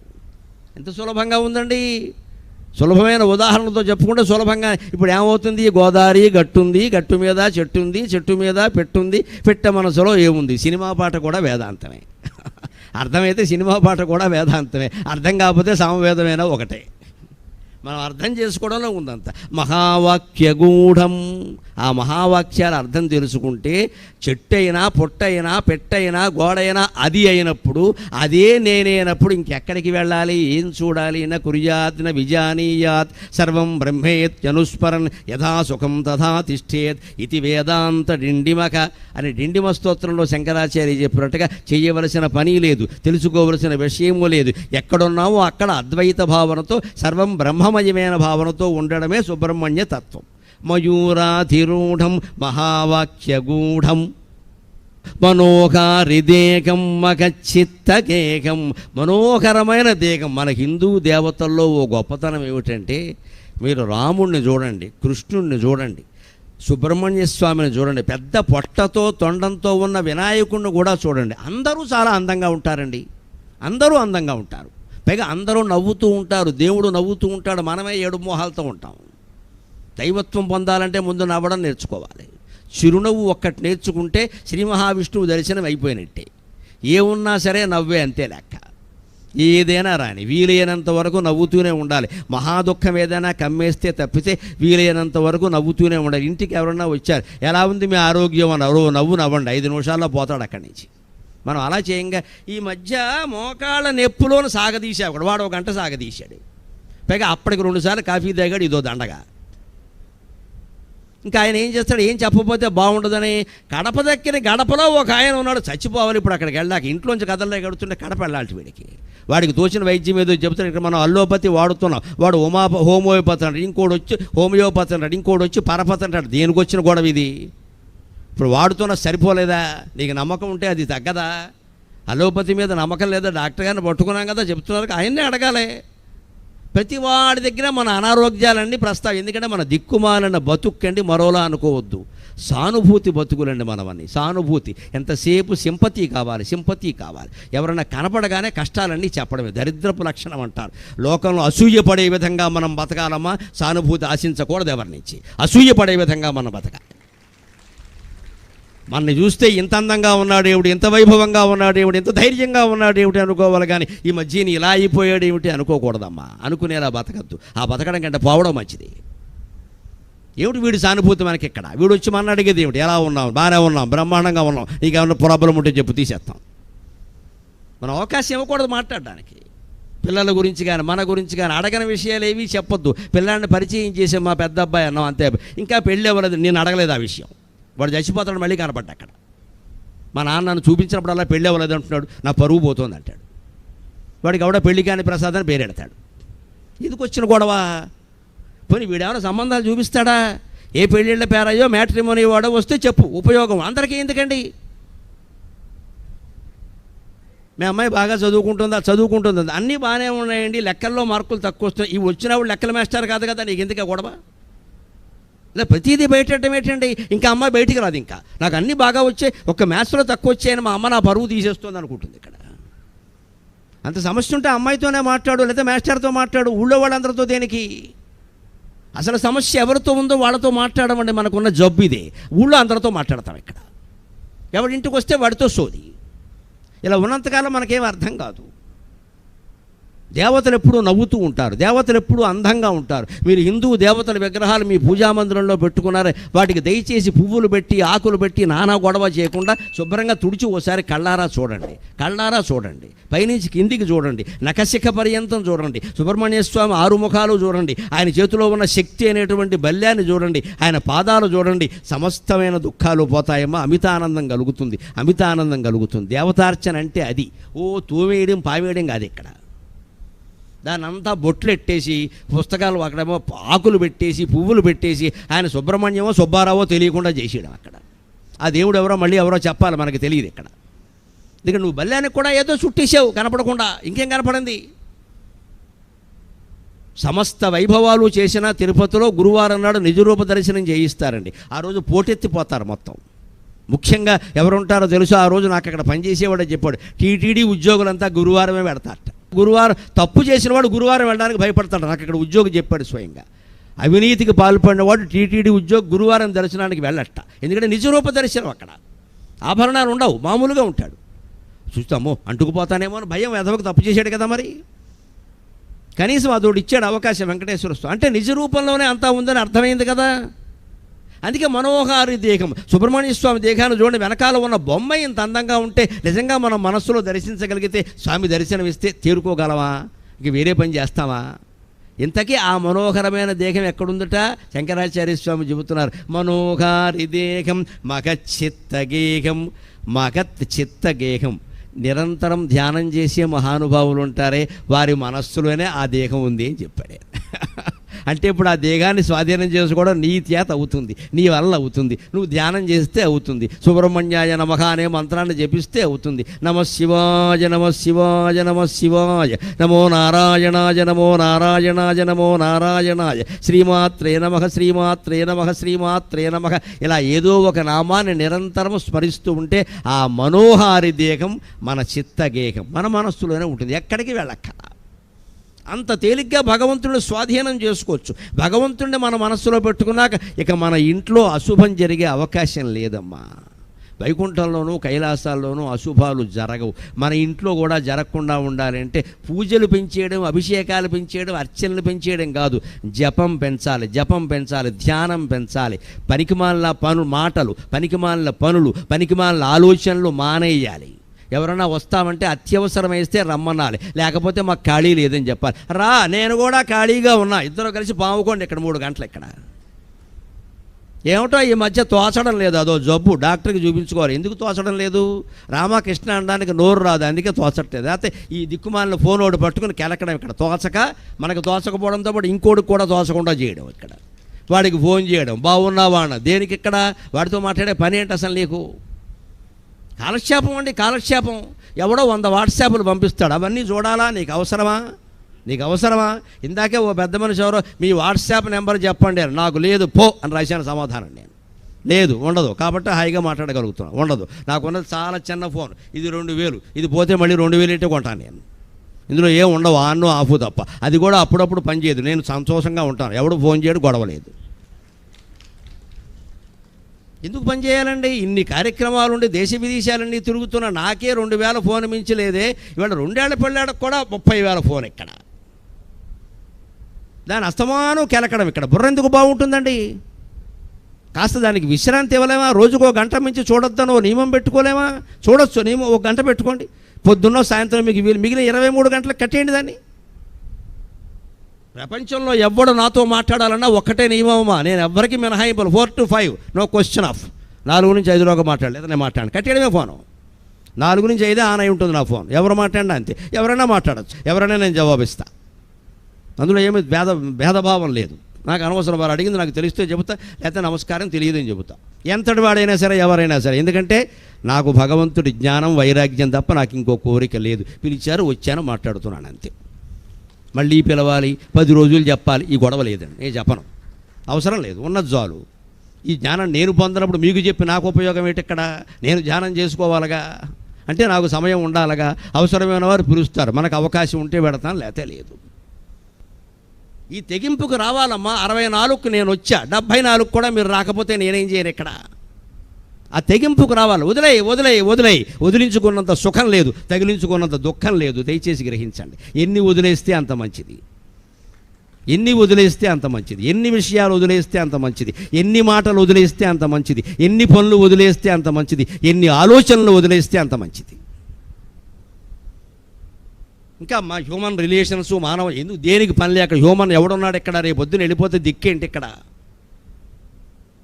ప్రశాంతంగా వెళ్ళిపోవాలంటే ముందు మనస్సు ప్రశాంతంగా ఉండాలంటే ఆలోచనలు తగ్గించుకోవాలి, బంధాలు తగ్గించుకోవాలి. భగవద్జ్ఞానం ఒక్కటే మనకు కావాల్సింది. 20 ఏళ్ల వాడికి ఆలోచన లేకపోతే నాకు ఆశ్చర్యం కలగదండి. 60 దాటినా ఉండట్లేదు, 70 దాటినా ఉండట్లేదు. ఇంకా యంగ్ లూకింగ్ అంటాడు, మీసాలకు రంగేస్తాడు, జుట్టుకు రంగేస్తాడు, పనికి మళ్ళీ పని. ఇక్కడ నువ్వు రంగేసి ఎవరిని ఆకర్షిస్తావు? ఏం చేయాలి? ఇక్కడ తీసేయాలి. అది అలాగే ఉంటుంది, అలాగే భరించాలి. అప్పుడే వైరాగ్యం వస్తుంది. ఇప్పుడు ఇతరులను ఆకర్షించి ఏం చేస్తాం? ఇక్కడ ఏం చేయాలి? చేసినవి చాలు. పాడు పనిలో మంచి పనిలో చేసాం, అయిపోయింది. ఇక్కడ మనం చూసి ముసలాళ్ళు అనుకోనివమ్మా. అనుకుంటే ఏంటి? ముసలాళ్ళే అనుకుంటారు. అనుకుంటే నష్టం ఏంటి? జీవితాన్ని యాజ్ ఇట్ ఈజ్గా ఉన్నది ఉన్నట్టుగా గ్రహించలేకపోవడం వల్లే మనకు దుఃఖాలన్నీ వస్తున్నాయండి. మన లోపమే ఇది, మన బలహీనతే ఇది. ఉన్నది ఉన్నట్టుగానే గ్రహించాలి. మనకి తెల్ల జుట్టు ఉండని, నల్ల ముఖం ఉండని, బుర్ర ముక్క ఉండని, ఏం ఉండని, అవి అలాగే ఉంటాయి. మనమేం మార్చం. ఎందుకంటే అది శాశ్వతం కాదు. ఇప్పటికి ఎన్నో జన్మలు ఎత్తాం, ఇంకా ఎన్నో జన్మలు ఎత్తుతాం. దాన్ని ఇప్పుడు ప్లాస్టిక్ సర్జరీ చేసి బుర్ర ముక్కని బోడి ముక్క కింద మార్చక్కర్లేదు. ఇక్కడ వస్తే ఒక ఇద్దరు వచ్చి నైస్ అంటారు. ఏమిటి దానివల్ల నీకు కలిసి? నైస్ కోసం 16 లక్షలు ఖర్చు అయ్యాయి. ఇక్కడ ఇది అక్షరాలు 4, లక్షలు 16. దేనికి? దరిద్రం. వాడు నైస్ అనకపోతే మనకు వచ్చిన నష్టం ఏమిటి? ఇక్కడ 40 ఏళ్ళు వచ్చినా, 50 ఏళ్ళు వచ్చినా ఆలోచనలు మారవే. ఎలా అవుతాయి? మహావాక్యాలు, మయూరాలు ఎక్కడి నుంచి అర్థం అవుతాయి? పైగా అప్పుడు మనం సులభమైన ఉపాయాలు ఏంటంటే, ఇది ఏమైనా మారడానికి ఏ ఊరిడితే మారుతుందండి? ఏ క్షేత్రం ఎక్కడికి వెళ్ళినా మారదమ్మా. శ్మశానానికి వెళ్ళాలంతే, ఎక్కడికి వెళ్ళినా మారదు. ఎందుకంటే మన బుద్ధి మారలేదు. మార్చుకోవలసింది మన బుద్ధి. ఆర్టీసీ బస్సు కాదు మారవలసింది, వెళ్ళవలసిన క్షేత్రం కాదు మారవలసింది. మన బుద్ధి మార్చుకోవాలి. దానికి మనం సిద్ధంగా లేము. అంత మనోహరమైన దేహం నీ మనస్సులో ఉందిరా బాబు అని చెబుతున్నాడు ఆయన బ్రహ్మచార్య. మనోహారి దేహం మగచిత్తగేహం మహీదేవదేవం మగాద్వేదభావం. మహీదేవులు అంటే బ్రాహ్మణులందరూ సేవించేటువంటి బ్రహ్మణ్యమూర్తి. ఎందుకంటే బ్రాహ్మణ శబ్దం నుంచే బ్రహ్మణ్య శబ్దం కూడా వచ్చింది. బ్రహ్మణ్యో బ్రహ్మగుద్ బ్రహ్మ వివర్ధనక అంటే బ్రాహ్మణ శబ్దం నుంచే బ్రహ్మణ్య శబ్దం వచ్చింది. అంటే బ్రాహ్మణులందరినీ కూడా ఆశీర్వదించగలిగిన బ్రహ్మజ్ఞాని ఎవరండి? సుబ్రహ్మణ్య స్వామి మాత్రమే. మహీదేవదేవం మహావేదభావం.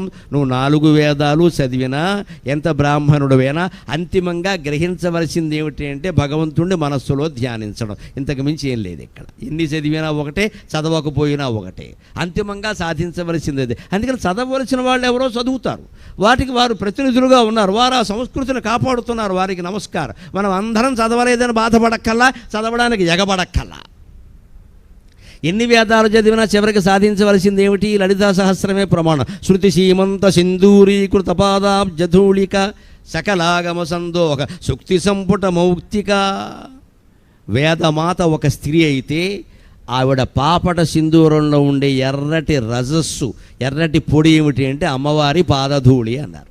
లలితాదేవి పాదధూళి అన్నారు. శృతి సీమంత సింధూరీకృత పాదాబ్జ ధూళిక. లలితాదేవి పాదాల్లో ఉండే ధూళి తీసి వేదమాత తన శిరస్సు మీద పాపట్లో సింధూరంగా ధరించిందిట. వేదం ఎంత చేస్తే అమ్మవారి పాదాల కింద ఉందమ్మా, నువ్వు అమ్మవారి పాదాలు పట్టుకున్నావు, నువ్వు దేనికి వేదం చదవడం పనిలేక? మాకు హక్కు లేదా? ఉన్నవాళ్ళు ఏడుస్తున్నారుగా, వాళ్ళని ఏడమని రాదా? నీకు ఎందుకు ఆ గొడవ?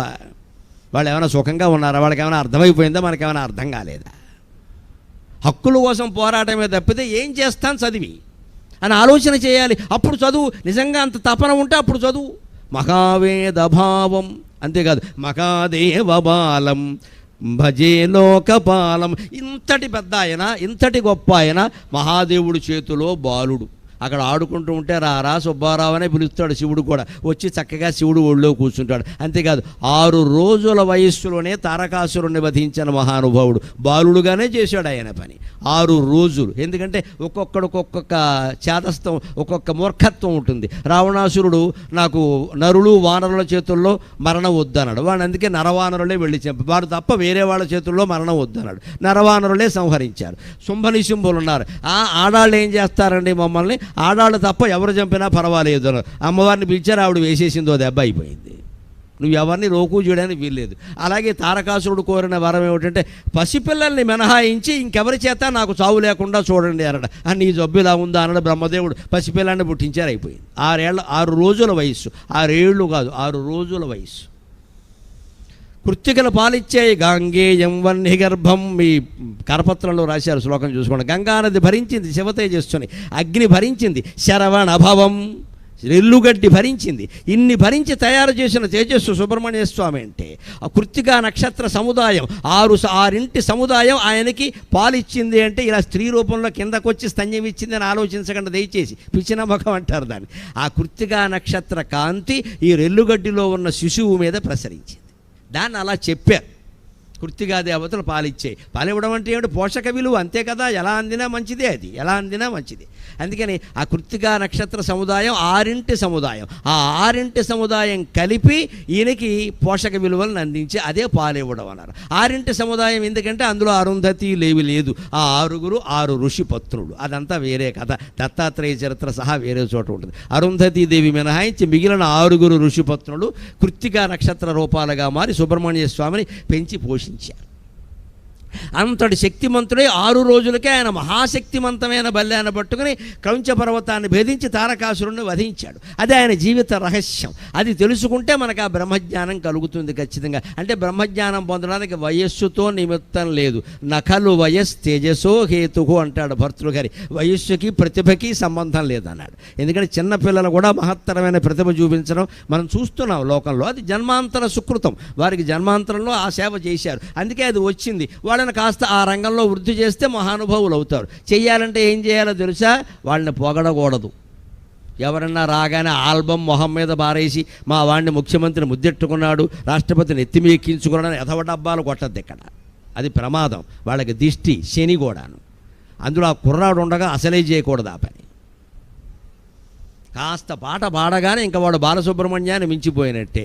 పొరపాటున కాస్త ఏదైనా ధారణ చేసి 2 వాక్యాలు అప్పగించగానే అయ్య బాబోయ్ సహస్రావధానం, అంతే. ఇంకా ఏది ఈ వాక్యాలకే ఏదో ఎక్కాల పుస్తకం కింద నుంచి పైకి, పైనుంచి కిందికి అప్పగించేవారు పూర్వం అందరూ, చదువురాని వాళ్ళు కూడా.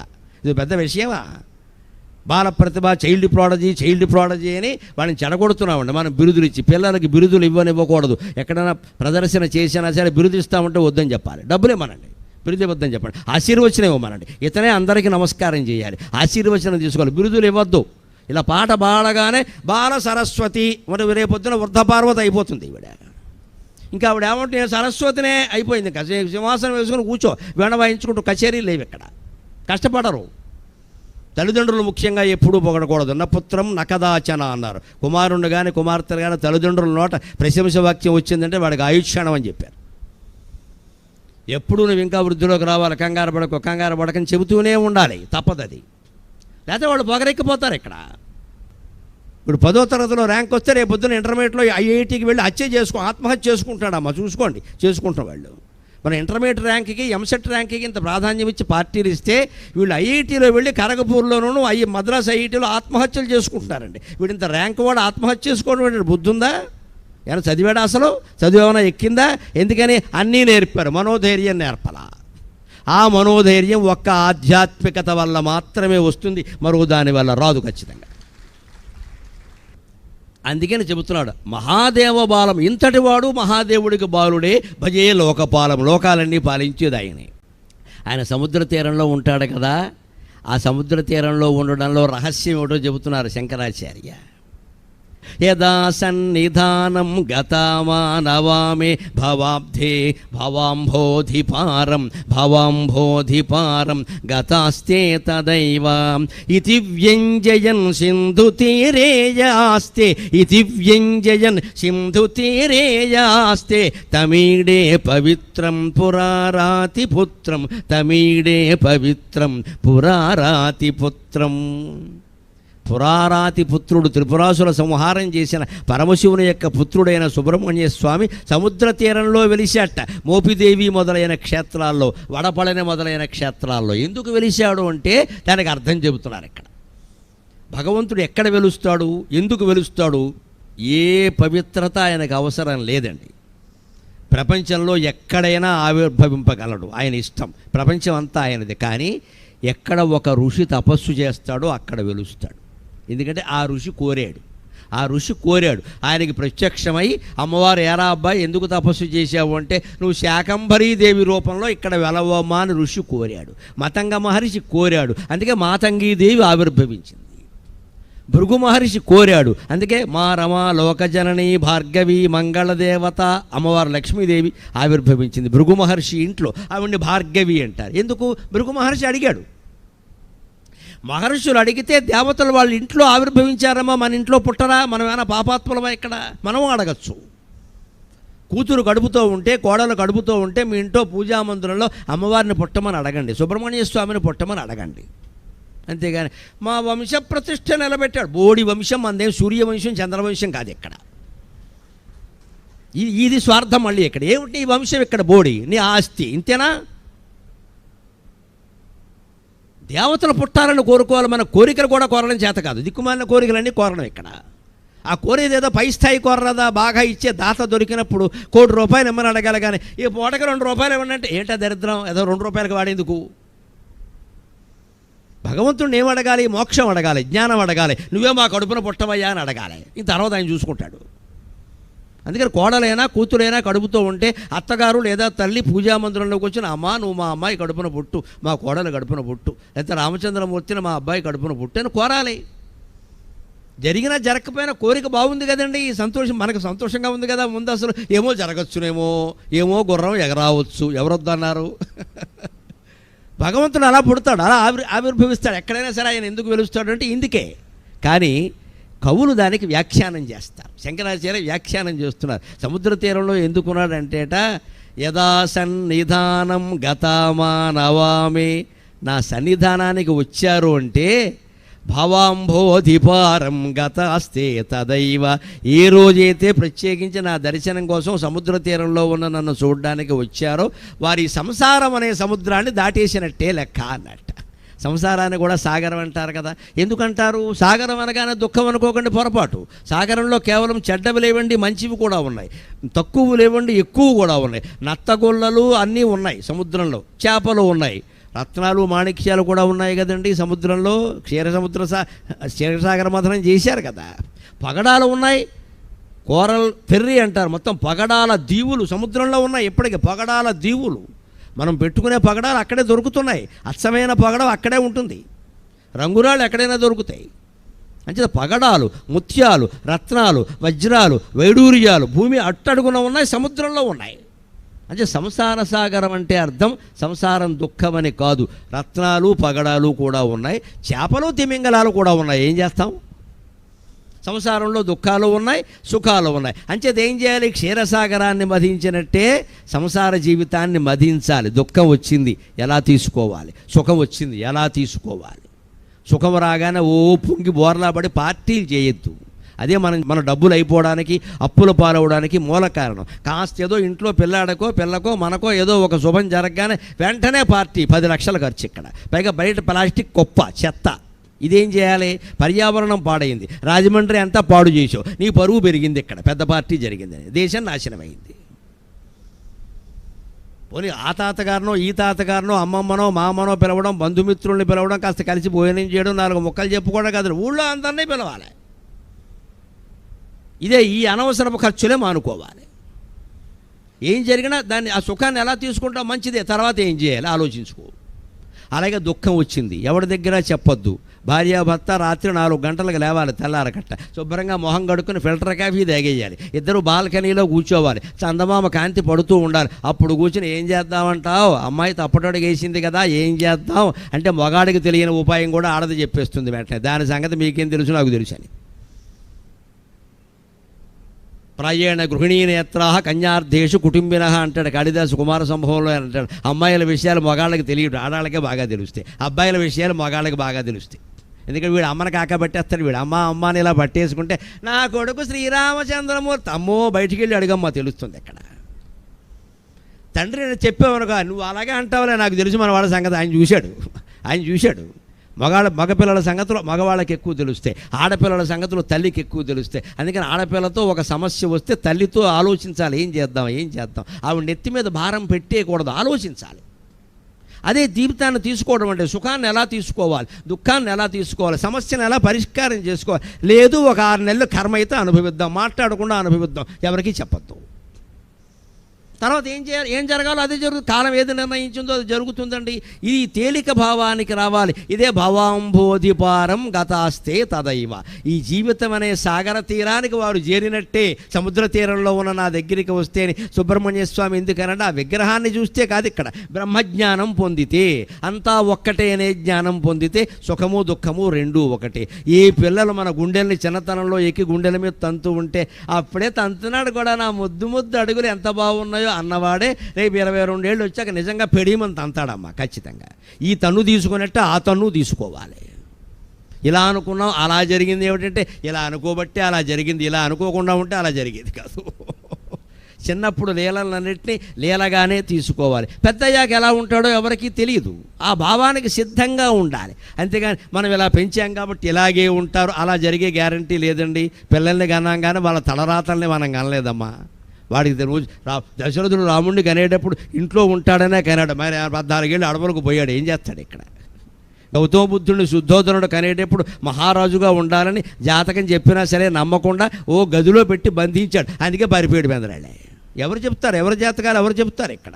ఇదే భవాంబోధి. ఆ భవాంబోధి పారం చేరాలి అంటే బ్రహ్మజ్ఞానం పొందాలి. అదే సుబ్రహ్మణ్య దర్శనం. అందుకని ఓసారి మోపిదేవో ఇంకో వడపడనో వెళ్ళాము అంటే బ్రహ్మజ్ఞానం పొందామో అని ఆలోచించాలి. కానీ నేను నెలలా మోపిదే వెడతానని మొత్తుకున్నా, నీకు విసుగు ఆయనకి విసుగు మానయి. ఇదే పనికి మాలిన పని అంటే. ఎందుకు నెలలా వెళ్ళడం పని లేక నెలలా తిరుపతి వెళ్ళడం, 60 లడ్డూలు పట్టుకురావడం. నాకు కాబట్టి 60 దొరికే. ఇందులో బ్లాక్లో కొన్నాడు, అమ్మిన వాడికి బుద్ధి లేదు, వీడికి బుద్ధి లేదు. ఇది మళ్ళీ అందరికీ పంచి పెడతాడు దీన్ని. ఎందుకంటే గొప్ప చెప్పడానికి నేను నెల వెడుతున్నా. ఏమిటి వెళ్ళేది ఇక్కడ, ఎందుకు వెళ్ళి ఏం చేసావు ఇక్కడ. తిరుపతిలో గర్భగుడిని ఆనంద నిలయం అంటారు. నీ ఇల్లు ఆనంద నిలయం అయిందా? అవనప్పుడు నెలలా దేనికి వెళ్ళడం, డబ్బులు దండగా. ఊరికే క్షేత్రాలు తిరగడం, 12 పుష్కరాలు తిరగడం, 12 సార్లు తిరగడం, ఈ దిక్కుమాల లెక్కలన్నీ మానేయాలి. వెళ్ళి ఏం చేశాం, చూసి ఏం చేశాం, పూజ చేసి ఏం చేశాం, చదివి ఏం చేశామని ఆలోచించాలి ఇంటి దగ్గర ఖచ్చితంగా. అప్పుడు బ్రహ్మజ్ఞానం కలుగుతుంది. అందుకని ఒక్కసారి నా దేవాలయానికి వచ్చి నన్ను దర్శనం చేసుకుంటే సంసార సాగరాన్ని ఈదినట్టే. ఎందుకంటే ఆయనకి నమ్మకం ఏమిటంటే మనం ఇంటికి వచ్చి కాల ఆలోచన చేస్తాం. ఇతి వ్యంజయన్ అలా చెప్పడం కోసమే సింధు తీరే యాస్తే, సముద్ర తీరంలో ఏ మహాత్ముడు ఆవిష్కరింపబడి ఉన్నాడో, అక్కడ ప్రతిష్ఠ చేయబడి ఉన్నాడో, అవతరించి ఉన్నాడో అటువంటి స్వామికి తమీడే పవిత్రం పురారాతి పుత్రం. ఇంకో మాట కూడా చెబుతున్నాడు సముద్ర తీరంలోనే. ఎందుకున్నాడంటేట యథాబ్ధే స్తరంగా లయం యాంతి తుంగ, యథాబ్ధే స్తరంగా లయం యాంతి తుంగ, తథైవాపదస్సంతి సేవతాం మే, తథైవాపదస్సేవతాం మే. యథాబ్ధే స్తరంగా లయం యాంతి తుంగ, తథైవాపదస్సేవతాం మే, తథైవాపదోయాంతి సేవతాం మే, తథైవాపదోయాంతి సేవతాం మే. ఇతి ఓర్మి పంక్తి నృణం దర్శయంతం, ఇతి ఓర్మి పంక్తి నృణం దర్శయంతం సదా భావయే, ఇతి ఓర్మి పంక్తి నృణం దర్శయంతం సదా భావయే. చిత్ప్రభాభావమీడే సదా భావయే, హృత్సరోజే గుహంతం సదా భావయే, హృత్సరోజే గుహంతం. సముద్రానికి చేరిన తరంగాలను మీరు గమనించండి. ఎప్పుడైనా బీచ్కి వెళ్ళినప్పుడు పచ్చిమిరపకాయ బజ్జీలు కొనేసి తీసుకుని కూర్చోవడం కాదు అక్కడ, లేకపోతే అక్కడ సెల్ఫీలు దిగి ఫోటోలు దిగి చేయడం కాదు. ఇక్కడ ఎంతసేపు ఫోటోలు దిగుతాం మనం. ఫోటోలు దిగితే వచ్చే నష్టం ఏమిటో తెలుసా? ఆ దృశ్యం మీ మనస్సులోంచి పోయిందమ్మా. పరమ దురదృష్టవంతులు ఫోటోలు తీస్తున్నారంటే.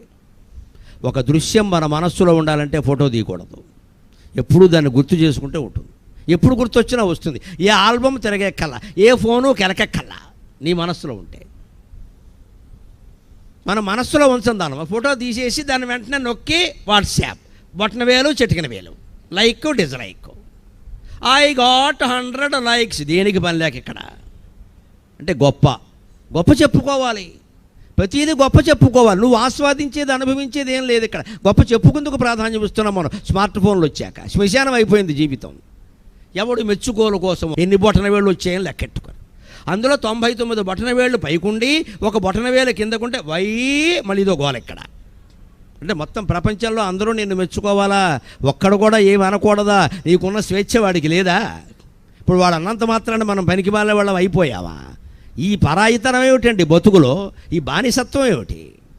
అసలు మన ఫోటో వాడికి ఎందుకు చూపించాలి? మనం ఎక్కడో సముద్రానికి వెళ్ళాం, ఆ ఆనందాన్ని మనమే అనుభవిస్తాం. ఇంకోటికి పంచాల్సిన పని ఏంటి ఇక్కడ? హోటల్లో బిర్యానీ తింటే కూడా దాన్ని ఫోటో తీసి పెట్టడం. అది బిర్యానీయా శ్రీ మహావిష్ణువు పళ్ళేమా? వాడు అక్కడి నుంచి వావ్ అంట. ఈ వావు కోసం బ్రేవు కోసం ఫోటోయా? ఎంత దరిద్ర బతుకులు బతుకుతున్నామండి. ఆశ్చర్యంగా ఉంటుంది. నాకు ఏం పొందుతున్నావు ఇందులో ఆనందం? అదే స్తోత్రంలో ఏం చెబుతున్నారంటే నిజంగా నువ్వు ఆనందం పొందావా?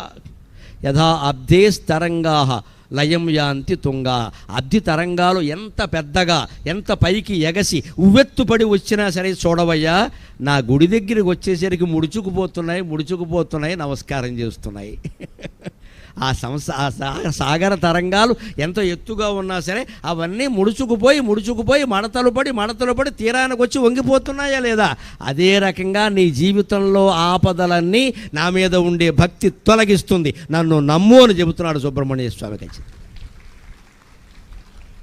తథైవ ఆపద. అదే రకంగా మన జీవితంలో ఉండే ఆపదలన్నీ ఆయన తొలగిస్తాడు. ఈ తరంగాలన్నీ ముడుచుకుపోలా. తరంగం ఇలా ఎగసి పడుతుంది. ఎంత పెద్ద తరంగమైనా కానీ, ఎంత ఎత్తుకైనా ఎగరని పడుతుందా లేదా? ఎంత కష్టమైనా రాని వెళ్ళిపోతుందమ్మా. కష్టం ఎప్పుడు వెళ్ళిపోవడానికే వచ్చింది. కష్టాలు ఆర్టీసీ బస్సులు లాంటివి. నా చమత్కార భాషలో చెప్పాలంటే కష్టాలు ఆర్టీసీ బస్సులు లాంటివి. ఆర్టీసీ బస్సు స్టాండ్లోకి వచ్చింది అనుకోండి, గోకవరం బస్ స్టాండ్లో ఒక బస్సు వచ్చింది. ఎంతసేపు ఉంటుంది? 5 నిమిషాలు ఉంటుంది, అంతకుమించి ఉండదు.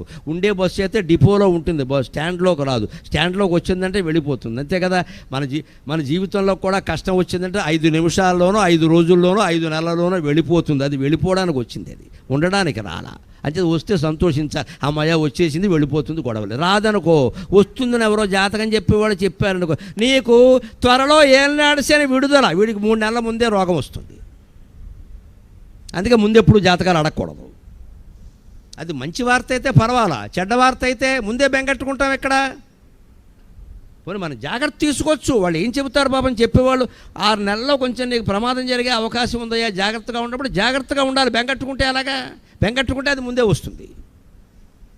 ఈ మనస్సు మీద ఆధారపడి ఉందంతా. జ్యోతిష్యం తెలుసుకోవడం తప్పు కాదు, మనస్సులో జాగ్రత్త పడు, అంతే సరిపోయింది. ప్రమాదం అని చెప్పారు. ప్రమాదం అనగానే కంగారు పడిపోకలా.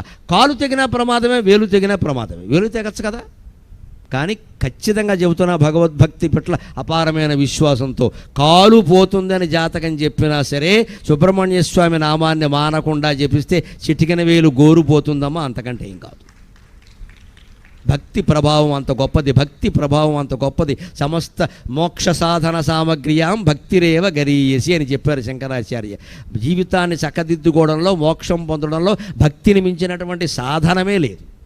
అంటే జాతకాలు ఎలాగైనా ఉండేయండి, దాన్ని మనమేం మార్చలేము. మన మనస్సును మార్చుకోగలం కదా, మన మనస్సులో నామస్మరణ చేయగలం కదా. మీరు ఇష్టదైవంగా ఎవరిని నమ్ముకున్నారో వారినే స్మరించండి, ఏమైంది? అని ఇటీవోర్మి పంక్తి రుణాం దర్శయంతి. ఆ సముద్ర తరంగాలను చూడండి అయ్యా, ఊర్మి పంక్తులు ఎలాగ అంత ఎత్తు ఉన్నవి కూడా నా దగ్గరికి వచ్చేసరికి భయంతోనో భక్తితోనో ముడుచుకుపోతున్నాయి కదా. మీ జీవితంలో ఆపదలు కూడా నన్ను స్మరిస్తే అలాగే ముడుచుకుపోతాయి. ఎందుకు కంగారు పడుతున్నారు? ఒక్క భగవద్భక్తి ఉంటే ఇంకా ఏది మనకు ఉండక్కల. ఆ ఒక్క భగవద్భక్తి లేకపోతే ఇంకా ఎన్నున్నా ఒకటే, ఉపయోగం లేదు ఇక్కడ. ఎందుకు? ఆ శక్తి, ఆ మహానుభావుడు శక్తి ఎటువంటిదంటే విధౌ క్లుప్త దండాన్ స్వలీలా ధృతాండాన్ నిరస్తే భషుండాన్. విధౌ క్లుప్త దండాన్ స్వలీలా ధృతాండాన్ నిరస్తే భషుండాన్ ద్విషత్కాలదండాన్ ద్విషత్కాలదండాన్ హతేంద్రారిషండాన్ జగత్రాణశుండాన్ హతేంద్రారిషండాన్ జగత్రాణశౌండాన్ సదా తే ప్రచండాన్ శ్రేయే బాహుదండాన్ శ్రేయే బాహుదండాన్ విధౌ క్లుప్త దండాన్. సుబ్రహ్మణ్య స్వామి 6 రోజుల పిల్లవాడు కదా, తర్వాత ఊరికే 25 ఏళ్ళు 30 ఏళ్ళు వచ్చి ఉంటాయి. చిన్న దేవత అనుకోకండి, పొరపాటు. బ్రహ్మదేవుడికి శిక్ష వేశాడు ఆయన. తేడా వస్తే బ్రహ్మదేవుడికి శిక్ష వేశాడు. శివుడు వచ్చి మళ్ళీ సర్ది చెప్పే వరకు ఊరుకోలేదు, రాజీ పడలేదు. తప్పు అంటే తప్పే, బ్రహ్మదేవుడైనా సరే. అది సుబ్రహ్మణ్య తత్వం. కైలాసానికి ఒకసారి బ్రహ్మదేవుడు వచ్చాడు. బాలకుమారస్వామి శివుడు ఒళ్ళో కూర్చున్నాడు. అప్పుడు బ్రహ్మదేవుడు రాగానే నాన్నగారు వీరెవరో అని అడిగాడు. చిన్నపిల్లాడు కదా, ఏమీ తెలియనట్టు. అడిగితే ఆయన్నే అడగరా అని అడిగిన, అంతకంటే చమత్కారి. ఆ నాన్నగారు వీరెవరు, 4 ముఖాలున్నాయి, ఎందుకంటే ఈయనకు 6 ఉన్నాయి కదా, ఈయనకంటే 2 తక్కువ. నేను నాతో సమానం అవుదామని చూస్తున్నాడా ఏమిటి ఈయన ఎవరంటే వారినే అడగరా, నన్ను ఎందుకు అడుగుతావు అన్నాడు. పిల్లాడు కదా, టక్కుమని తండ్రి ఒళ్ళోంచి దూకి నువ్వెవరయ్యా అన్నాడు. నేను బ్రహ్మదేవుణ్ణి అన్నాడు. నీకు బ్రహ్మజ్ఞానం ఉందా అన్నాడు బ్రహ్మదేవుణ్ణి. అది ఈయన పరిస్థితి. ఈయన గొప్పతనం ఏమిటంటే అది పుట్టగానే బ్రహ్మజ్ఞానంతో పుట్టాడు. అందుకని వెంటనే అడిగాడు, ఏమిటి ఇక్కడ బ్రహ్మదేవుడు అంటే అర్థం ఎక్కడ? నీకు బ్రహ్మజ్ఞానం ఉందంటే ఉంది, అయితే ఏమిటి చెప్పన్నాడు. అహం బ్రహ్మాస్మి అన్నాడు. ఓహో అలాగా, నువ్వే బ్రహ్మవా, నువ్వే దేవుడువా? దేవుడికి 4 ముఖాలు ఉంటాయా? ఒక ముఖం సరిపోదా? నీకు బ్రహ్మజ్ఞానం లేదు పో అని తన 12 బాహువులతో బ్రహ్మదేవుడిని బంధించి కైలాసంలో చెరసాల్లో పెట్టాడు. పురాణంలో ఉండే కథ. తోసుకుని వెళ్ళిపోయి మాట్లాడలేకపోయాడు బ్రహ్మదేవుడు. ఇది చూసి శివుడు వచ్చి, నాయనా కుమార, ఇంత ఊరికే పెద్దవాళ్లతో తగాదా, పనికిరాదురా, నీకున్నా కూడా వారికి ఉండాలని లేదురా, ఆయనకి ఏముందో నీకేం తెలుసు అని సర్ది చెప్పి బ్రహ్మదేవుడిని మన పిల్లాడిని ఆశీర్వదించమని కోరి వస్తే, ఆయన పుట్టిందే బ్రహ్మజ్ఞానంతో పుట్టాడయ్యా. నేను పుట్టాక చాలా ఏళ్లకి సృష్టి చేసి అనేక కల్పాలు అయిపోయాక నేను బ్రహ్మజ్ఞానం పొందాను. ఆయన పుట్టుకతోనే బ్రహ్మజ్ఞానం పొందాడు. అందుకని సుబ్రహ్మణ్య స్వామి నాకంటే ఘనుడే అని బ్రహ్మదేవుడు స్వయంగా అంగీకరించాడు. ఇది పురాణంలో ప్రసిద్ధమైన కథ. అందుకని విధౌ క్లుప్త దండాన్, విధికి కూడా దండన విధించినటువంటి వాడు. ఇక్కడ ఒక్క చోట మీకు కా కింద అలు ఉంటుంది, భాషలో మరెక్కడ అలు ఉండదు. ప్రయోగం అంటే ఇది. అందుకని దాన్ని కూడా శంకరాచార్య శ్లోకంలో పెట్టారు. ఎందుకంటే భాషను కాపాడుకోవాలిగా. సంస్కృతంలో అలు కూడా ఉంటాయి. ఆ అలు క్లుప్తం అన్న చోట తెలుగులో క్లుప్తం అనే మాట రాస్తే కూ రాసేయకూడదు, కా రాసి కింద అలుకారం పెట్టాలి. ఆ ఒక్క చోట ఉంటుంది. అందుకని క్లుప్త అంటే క్లుప్తము చేయబడిన, ప్రయోగించబడిన ఈ అర్థాలన్నీ ఉన్నాయి. విధౌ క్లుప్త దండాన్, అంత పని ఎందుకు చేయగలిగాడు అంటే స్వలీలా ధృతాండాన్, అండపిండ బ్రహ్మాండాది లోకాలన్నీ ఆయన లీలగా ధరించగలడు. సుబ్రహ్మణ్య స్వామి సామాన్యమైన శక్తిమంతుడు కాదు ఆయన. నిరస్తే భషుండాన్ ద్విషత్కాల దండాన్, నిరస్త యభషుండాన్, ఆయన భయంకరమైన ఆపదలు ఏనుగుల్లా వచ్చినా సరే ఆ ఏనుగు తొండాల చేతం విరిచేసి మన ఆపదల్ని భిన్నం చేసి చిన్నం చేసి మనని కాపాడగలడు. ద్విషత్ కాలదండాన్, కాలదండం అంటే యమధర్మరాజు చేతిలో ఉండే దండం. వరుణుని చేతుల్లో పాశ ఉంటుంది, అగ్నిదేవుడి చేతుల్లో శక్తి ఉంటుంది, యముడి చేతుల్లో దండం ఉంటుంది. ఆ కాలదండాన్ని జయించే వాళ్ళు ఎవరూ లేరు. అందువల్ల అనారోగ్యాలతో ఉండి ఇక మీరు చావక తప్పదు అని డాక్టర్ గారు సున్నితంగా నర్మగర్భంగా చెప్పినా సరే మనకు కనుక ఆయుర్దాయం కావాలి. ఎందుకోసం అంటే బ్రహ్మజ్ఞానం పొందడానికి, మునిమనమని ఎత్తుకోవడానికి కాదు. అది గ్రహించాలి. ఆయుర్దాయం కోరచ్చు, తప్పు లేదు. బ్రహ్మజ్ఞానం పొందడానికి. ఒకరెవరన్నా పోతే, దగ్గర వాళ్లే పోతే మనం దేనికి బాధపడాలంటే నాకేం చేయకుండా పోయాడమ్మా అంటే ఇది స్వార్థమే ఖచ్చితంగా. నీకేమైనా చేస్తే వాడు పోయినా పర్వాలా. ఇంకోడు భార్య పోతే ఏడుస్తాడు, అన్నీ ఆవిడే చేసి పెట్టేది, ఇప్పుడు ఏం చేసుకోవాలో తెలియట్లా. వీడు పరమబద్ధకస్తుడి కింద లెక్క. ఆవిడ పోయినందుకు ఏడవట్లా, వంట మనిషి లేనందుకు ఏడుస్తున్నాడు వీడు. ఇది భార్య మీద ప్రేమ అంటారా దీన్ని? మనం వినేవాళ్ళు ఏమనుకుంటాడు, ఏమిటోనమ్మా వాళ్ళిద్దరు అనుబంధం. ఇదా అనుబంధం ఎక్కడ? ఆవిడ వంట ఆవిడ చూశాడు ఈ పెద్ద మనిషి. నాకేం చేసుకోవడం చేత కదా, బతుకుండగా నేర్చుకోవద్దు, లేకపోతే మానేసుకో, 2 పళ్ళు తిని బతుకు. లేదండి మన ప్రేమలన్నీ కృత్రిమాలే. మొహమాట వెళ్ళా నాకు చెప్పడానికి. ఎవరిని ప్రేమిస్తున్నామన్నా కృత్రిమమే. 20 ఏళ్ళు కాపురం చేసిన భార్యాభర్తల ప్రేమలే కృత్రిమాలైనప్పుడు 20 ఏళ్ళు వస్తే ఆర్ట్స్ కాలేజీ వెనకాళ్ళకెళ్ళి ప్రేమించుకుని పనికిమాలిన వాళ్ళ ప్రేమలో గొప్పలేలా అవుతాయండి. అవి అంతకంటే కృత్రిమాలు ఎక్కడ? ఇదే ప్రేమ, ఇది నిలబడే ప్రేమ ఇది. అందుకే వీడు పెళ్లి చేసుకుంటే 2 ఏళ్ళు కాకుండా విడాకులు అవుతున్నాయి. ఏం నిలబడింది కనుక, ఏమర్థమైంది కనుక? భార్య పోయినా భర్త పోయినా బాధపడవలసింది అది కాదమ్మా. పచ్చికాయలు పగిలిపోతే వేరే విషయం. అది కుర్రాడు పొందవలసినవి పొందలేదు అనుకుంటా. కానీ పెద్దవాళ్ళు పోతే బాధపడవలసింది ఏంటంటే, ఒకళ్ళు బాధే వస్తే, లేకపోతే గొడవలేదు, పెట్టేసాం, అయిపోయింది. ఆయన బ్రహ్మజ్ఞానం సరస్వతి లోకానికి వెళ్ళారు, బ్రహ్మలోకానికి వెళ్ళారు. నిజంగా బాధపడితే బ్రహ్మజ్ఞానం పొందకుండా పోయాడు, మళ్ళీ జన్మెత్తాలి కదా. కాస్త ఉపనిషత్తులు చదువుకుంటే బాగుండేది, 4 ప్రవచనాలు వింటే బాగుండేది, కాస్త స్తోత్రమైనా చదువుకుంటే బాగుండేది. చివరి వరకు సంపాదనే సరిపోయింది. ఏమిటో ఈయనకి 70 ఏళ్ళు వచ్చినా సరే ఆ బ్రహ్మజ్ఞానం పొందలేదనే బాధపడాలి. అంతిమంగా సాధించవలసింది బ్రహ్మజ్ఞానం ఒక్కటే. అది నిరస్త యభశుండాన్ ద్విషత్ కాలదండాన్. యమధర్మరాజు కాలదండం నెత్తి మీద పెట్టినా సరే, నేను ఇంకా బ్రహ్మజ్ఞానం పొందలేదయ్యా, నాకు నిన్ననే ఏదో మాట విన్నాను, నాకు బతుకు కావాలి, నాకు 65 ఏళ్ళు వచ్చాయి, నాకు ఇంకా 1-5-6 ఏళ్ళు నాకు ఆయుర్దాయం ఇస్తే ఇక పూర్తిగా ప్రతిక్షణము బ్రహ్మజ్ఞానానికే కేటాయిస్తా అని అనగలిగితే, సుబ్రహ్మణ్య స్వామి యమధర్మరాజుని వెనక్కి వెళ్ళిపోవడానికి టికెట్ ఛార్జీలు కూడా ఇచ్చి పంపేసి ద్విషత్కాల దండాన్, ఆ యమదండాన్ని వెనక్కి తోసేయగలడు. ఎందుకంటే శివుడు ఎప్పుడో యమధర్మరాజును గుండెల మీద తన్నాడు, వాళ్ళ అబ్బాయేగా, అందుకని ఈయన ఆ పని చేయగలడు. ద్విషత్కాల దండాన్. అంతేకాదు ఇంకా ఆయన చేయగలిగినవి ఏమిటయ్యా? జగత్రాణ శౌండాన్, హతేంద్రారిషండాన్. ఇంద్రుడికి శత్రువులంటే రాక్షసుల మొత్తాన్ని భేదించగలిగిన వాడు, రాక్షస సంహారం చేయగలిగిన వాడు. అలాగే ద్విషత్కాల్ హతేంద్రారిషండాన్ జగత్రాణ శౌండాన్. ఈ జగత్తును మొత్తం రక్షించడానికి శౌండం అంటే సమర్థుడు.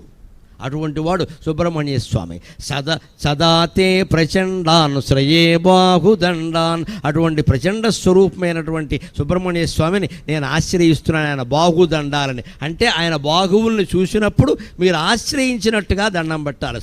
స్వామి శక్తిమంతమైన ఈ బాహువుల్ని నేను ఆశ్రయిస్తున్నా. నిజంగా శక్తిమంతమే, ఆయన చేతిలో శక్తి కూడా ఉంది కదా, ఆ ఆయుధాన్ని శక్తినే అంటారు. అందుకే నీ బాహువులు నేను ఆశ్రయించానయ్యా, ఇంకా నాకు దుఃఖాలు ఎలా ఉంటాయి ఖచ్చితంగా అని ప్రార్థన చేయగలగాలి. ఇంకో మాట చెబుతున్నారు శంకరాచార్య మన సౌకర్యం కోసం. ఇవాళ చాలామంది నోట విన్నాను ఈ సమస్య.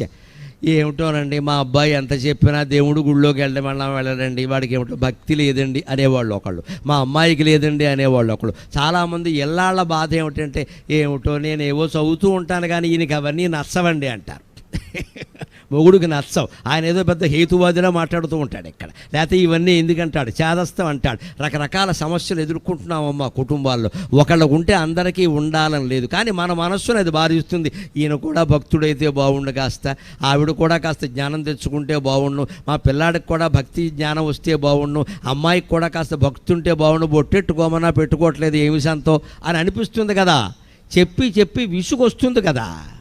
అప్పుడు ఏం చేయాలో, ఎవరికి చెప్పాలో శంకరాచార్య స్వామి ఈ స్తోత్రంలో చెబుతున్నారు. కళత్రం సుతాబంధువర్గ పశుర్వ నరోవాధనారి గృహే ఏ మదీయాక. కళత్రం సుతాబంధువర్గ పశుర్వ గృహే వాధనారి నరోవా మదీయా. నరోవాధనారి నరోవాధనారి గృహే ఏ మదీయాక. యజంతో నమంతస్తువంతో భవంతం యజంతో నమంతస్తువంతో భవంతం స్మరంతశ్చరంతే స్మరారే కుమార స్మరంతశ్చరంతే స్మరారే కుమార.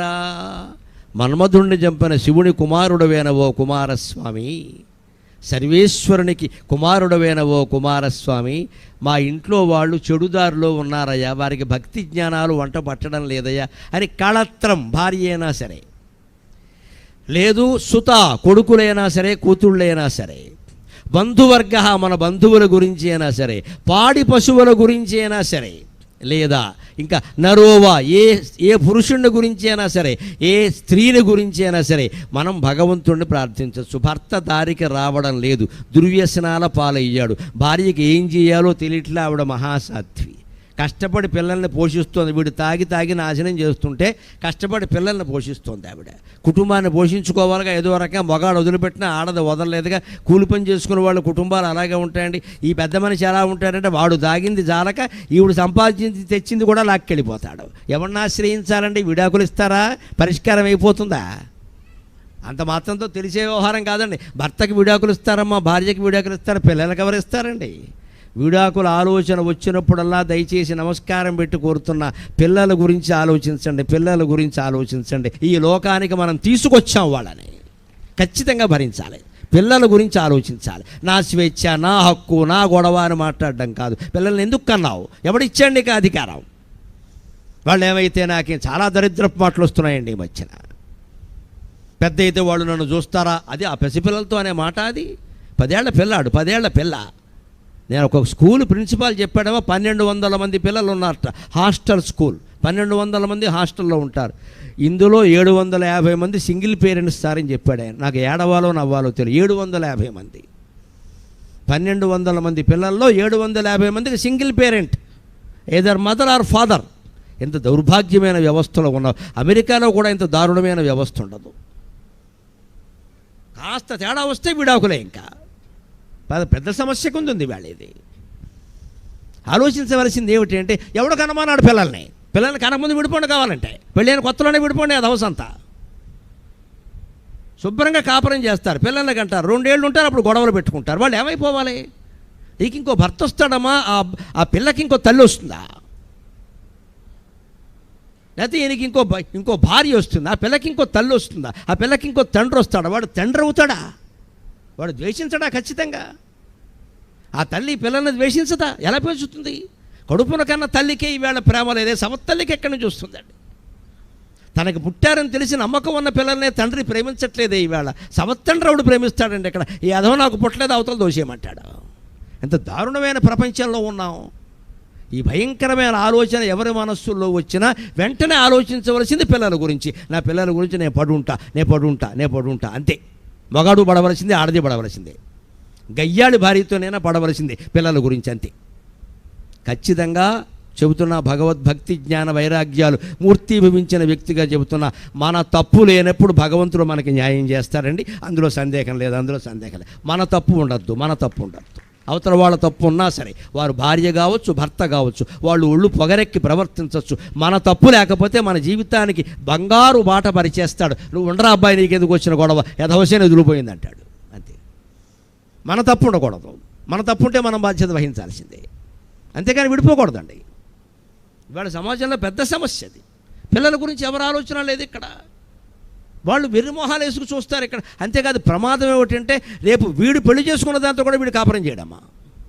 ఎందుకంటే అలాగే పెరిగాడు వీడు. అక్కడ మా నాన్న చేయలే, నేను ఎందుకు చేయలే?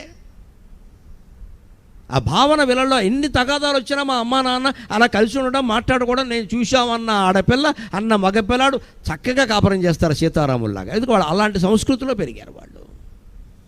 అందుకని సమస్యలు వస్తే ఏం చేయాలి అంటే పూజామందిరంలోకి వెళ్ళండి. పుణ్యక్షేత్రాలకు కాదండి వెళ్ళాల్సింది, డబ్బులు దండగా. యాత్రా స్పెషల్ వాళ్ళని బాగు చేస్తారు ప్రతి వాళ్ళు. ఇంట్లో సమస్యలు తీర్చుకోరండి. పూజామందిరంలోకి వెళ్ళండి. ప్రతి వాళ్ళు ఇంట్లో కట్టారు. ఈ ఈశాన్య మూల కట్టారు కదా, దేనికి? ఈశ్వరుడు ఉన్నాడు కాబట్టి నువ్వు అక్కడ కూర్చోవాలి కదా. మనకు వాస్తు చూస్తాం, ఈశాన్య మూల పెడతాం, మళ్ళీ అందులోకి వెళ్ళాం. ఇక్కడ అదో స్టోర్ రూమ్ అయింది. ఎవడు దేవుడు బొమ్మ ఇచ్చినా అక్కడ బారేస్తాం. దేవుళ్ళు అందరూ కాన్ఫరెన్స్ పెట్టుకోవాలి అక్కడ. వాళ్ళ మొహాన్ని 4 పువ్వులు బారేయడం, 4 రోజులైనా తీయకపోవడం. ఎందుకంటే మంగళవారం తీయకూడదు, శుక్రవారం తీయకూడదు. నువ్వు కూడా అలాగే పెట్టుకో, తీయకుండా తలలో చూద్దాం. ఇక్కడ తీయని దాని ఎందుకు పెట్టావు? అక్కడ పని లేకుండా. దేవుడికి చికాగ్గా ఉండదు ఈ పువ్వులన్నీ, తీసేయాలి వెంటనే. మంగళవారం ఏంటి, శుక్రవారం ఏంటి పెట్టిన పువ్వులు తీయడానికి? సెంటిమెంట్లు అన్నీ పెట్టుకుని దేవుడిని బాధ పెట్టాం. అక్కడ నిజంగా దేవుడు ఉన్నాడు అనుకుంటున్నావా, లేడు అనుకుంటున్నావా? ఉన్నాడు అంటే తీసేయాలి, లేడు అంటే అక్కడ పెట్టడమే అనవసరం. లెక్క ఒకటే. ఏదో ఒక వాదన ఉండాలి కదా. అక్కడ దేవుడు ఉన్నాడు అని మీరు భావిస్తే ఖచ్చితంగా దేవుడు ఎప్పుడూ శుభ్రంగా ఉండాల్సిందే. దేవుడు విగ్రహాన్ని తడపడం ముఖ్యం, తడిగుడ్డతో తోడవడం ముఖ్యం, శుభ్రంగా ఉంచడం ముఖ్యం, అలంకారాలు చేయడం ముఖ్యం కాదండి. దుమ్ము పట్టకూడదండి దేవుడు విగ్రహాలకి. పట్టిందంటే అది మంగళవారం లేదు, శుక్రవారం లేదు, ముందు అన్ని పనులు మానేసి దేవుడు విగ్రహాలు తొడవాలి. వారానికి ఒకసారి తొడవాలనే నియమం పెట్టుకోవాలి. ఒకవేళ సెంటిమెంట్ ఏదైనా ఉంటే అది లేని రోజునే తొడవండి. ఏదో ఒక రోజు మనం పెట్టుకోవచ్చుగా. వారానికి ఒకసారి ఖచ్చితంగా అన్ని పనులు మానేసి మనం స్నానం చేసి శుభ్రంగా తుడిచేసి అవసరమైతే మళ్ళీ స్నానం చేస్తాం, లేదా చేతులు కడుక్కుంటాం. ఏమైంది? ఇవన్నీ మానేసి ఇంకా ఏదో ఎక్కడికో వెళ్ళిపోవడం. అక్కడ కూర్చో, దేవుడికి దండం పెట్టు, అదే చెబుతున్నాడు ఇక్కడ. కళత్రం వా, సుతోవా, బంధువర్గోవా, పశుర్వా, నరోవా, నారీవా, ఎవరైనా సరే యజంతగా నీ పూజ చేసేలాగా, నమంతగా నీకు నమస్కరించేలాగా, స్తువంతగా నిన్ను కొనియాడే విధంగా, భవంతం ఎప్పుడూ నిన్ను పూజించేలాగా, ఎప్పుడూ నిన్ను కొనియాడేలాగా, ప్రశంసించేలాగా, నీకు నమస్కారం చేసేలాగా, అంతేకాదు స్మరంతక ఎప్పుడూ నిన్ను స్మరించేలాగా ఖచ్చితంగా ఆ పని చేయగలిగిన వాడివి నువ్వు ఒక్కడివేనయ్యా సుబ్రహ్మణ్య స్వామి అన్నాడు. అంచేత భార్యలో తేడా ఉన్నా, భర్తలో తేడా ఉన్నా, పిల్లల ప్రవర్తనలో తేడా ఉన్నా, మీ ఇంట్లో పూజామందిరంలో కంటే ప్రతి సమస్యకి అక్కడ పరిష్కారం ఉంది. పూజామందిరం కేవలం మామూలు గది కాదు, అన్ని గదులు లాంటిది కాదు. దయచేసి పూజామందిరాన్ని బాత్రూములా సన్నగా కట్టకండి, దరిద్రం అంటారు దాన్ని. అక్కడ కుటుంబ సభ్యులు అందరూ కూర్చొని సత్యనారాయణ వ్రతం చేసుకున్నంత వీలుగా ఉండాలి. ఎప్పుడైనా చేసుకుంటే అక్కడే చేసుకోవాలి. మళ్ళీ దీనికి హాలు బుక్ చేసి మొత్తం అన్నవరం వెళ్ళిన దానికి 10 రెట్లు ఖర్చు పెట్టాం ఇక్కడే. ప్రతిదానికి బుకింగ్. నీ పూజా మందిరం ఏమైంది ఇక్కడ? అక్కడ నువ్వు పట్టవు, మీ ఆవిడ పట్టవు. ఎందుకంటే ఇద్దరు సోఫాకి సరిపడా పెరిగారు, ఏం చేయమంటావు ఇక్కడ? ఏవి పనులు చేయడం మానేసి అన్నింటికి వంటకో మనిషి, పెంటకో మనిషి పెట్టేసి మనం బాగా లావు అయ్యాం ఇక్కడ. ఇక కూర్చోవడానికి కుదరదు, అందుకని హాలు బుక్ చేస్తాం ఇక్కడ. మళ్ళీ అదో తద్దినం ఇక్కడ. నీ పూజా మందిరం ఉన్నది దేనికి? నువ్వు వ్రతం అక్కడ చెయ్యవు, తండ్రికి తద్దినం అక్కడ పెట్టవు, ఏం పెట్టవు ఇక్కడ. ఆ పూజా మందిరంలో కూర్చోవాలి, దేవుడితో తెలుసుకోవాలి ఖచ్చితంగా. నీకు పద్యం చెప్పడం కాకపోతే మాటలో చెప్పు, మా మాటలో మరింత పవర్ఫుల్గా చెప్పొచ్చు, శక్తివంతంగా.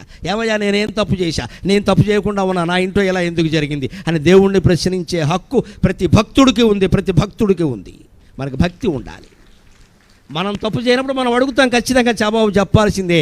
ఈ సృష్టి చేసిందే నువ్వు కాకపోతే ఎవరు చెప్తారు ఇక్కడ అని నిలదీసే హక్కు ఉంటుందమ్మా. మనమే తప్పు చేశాక ఎలా నిలదీస్తాం?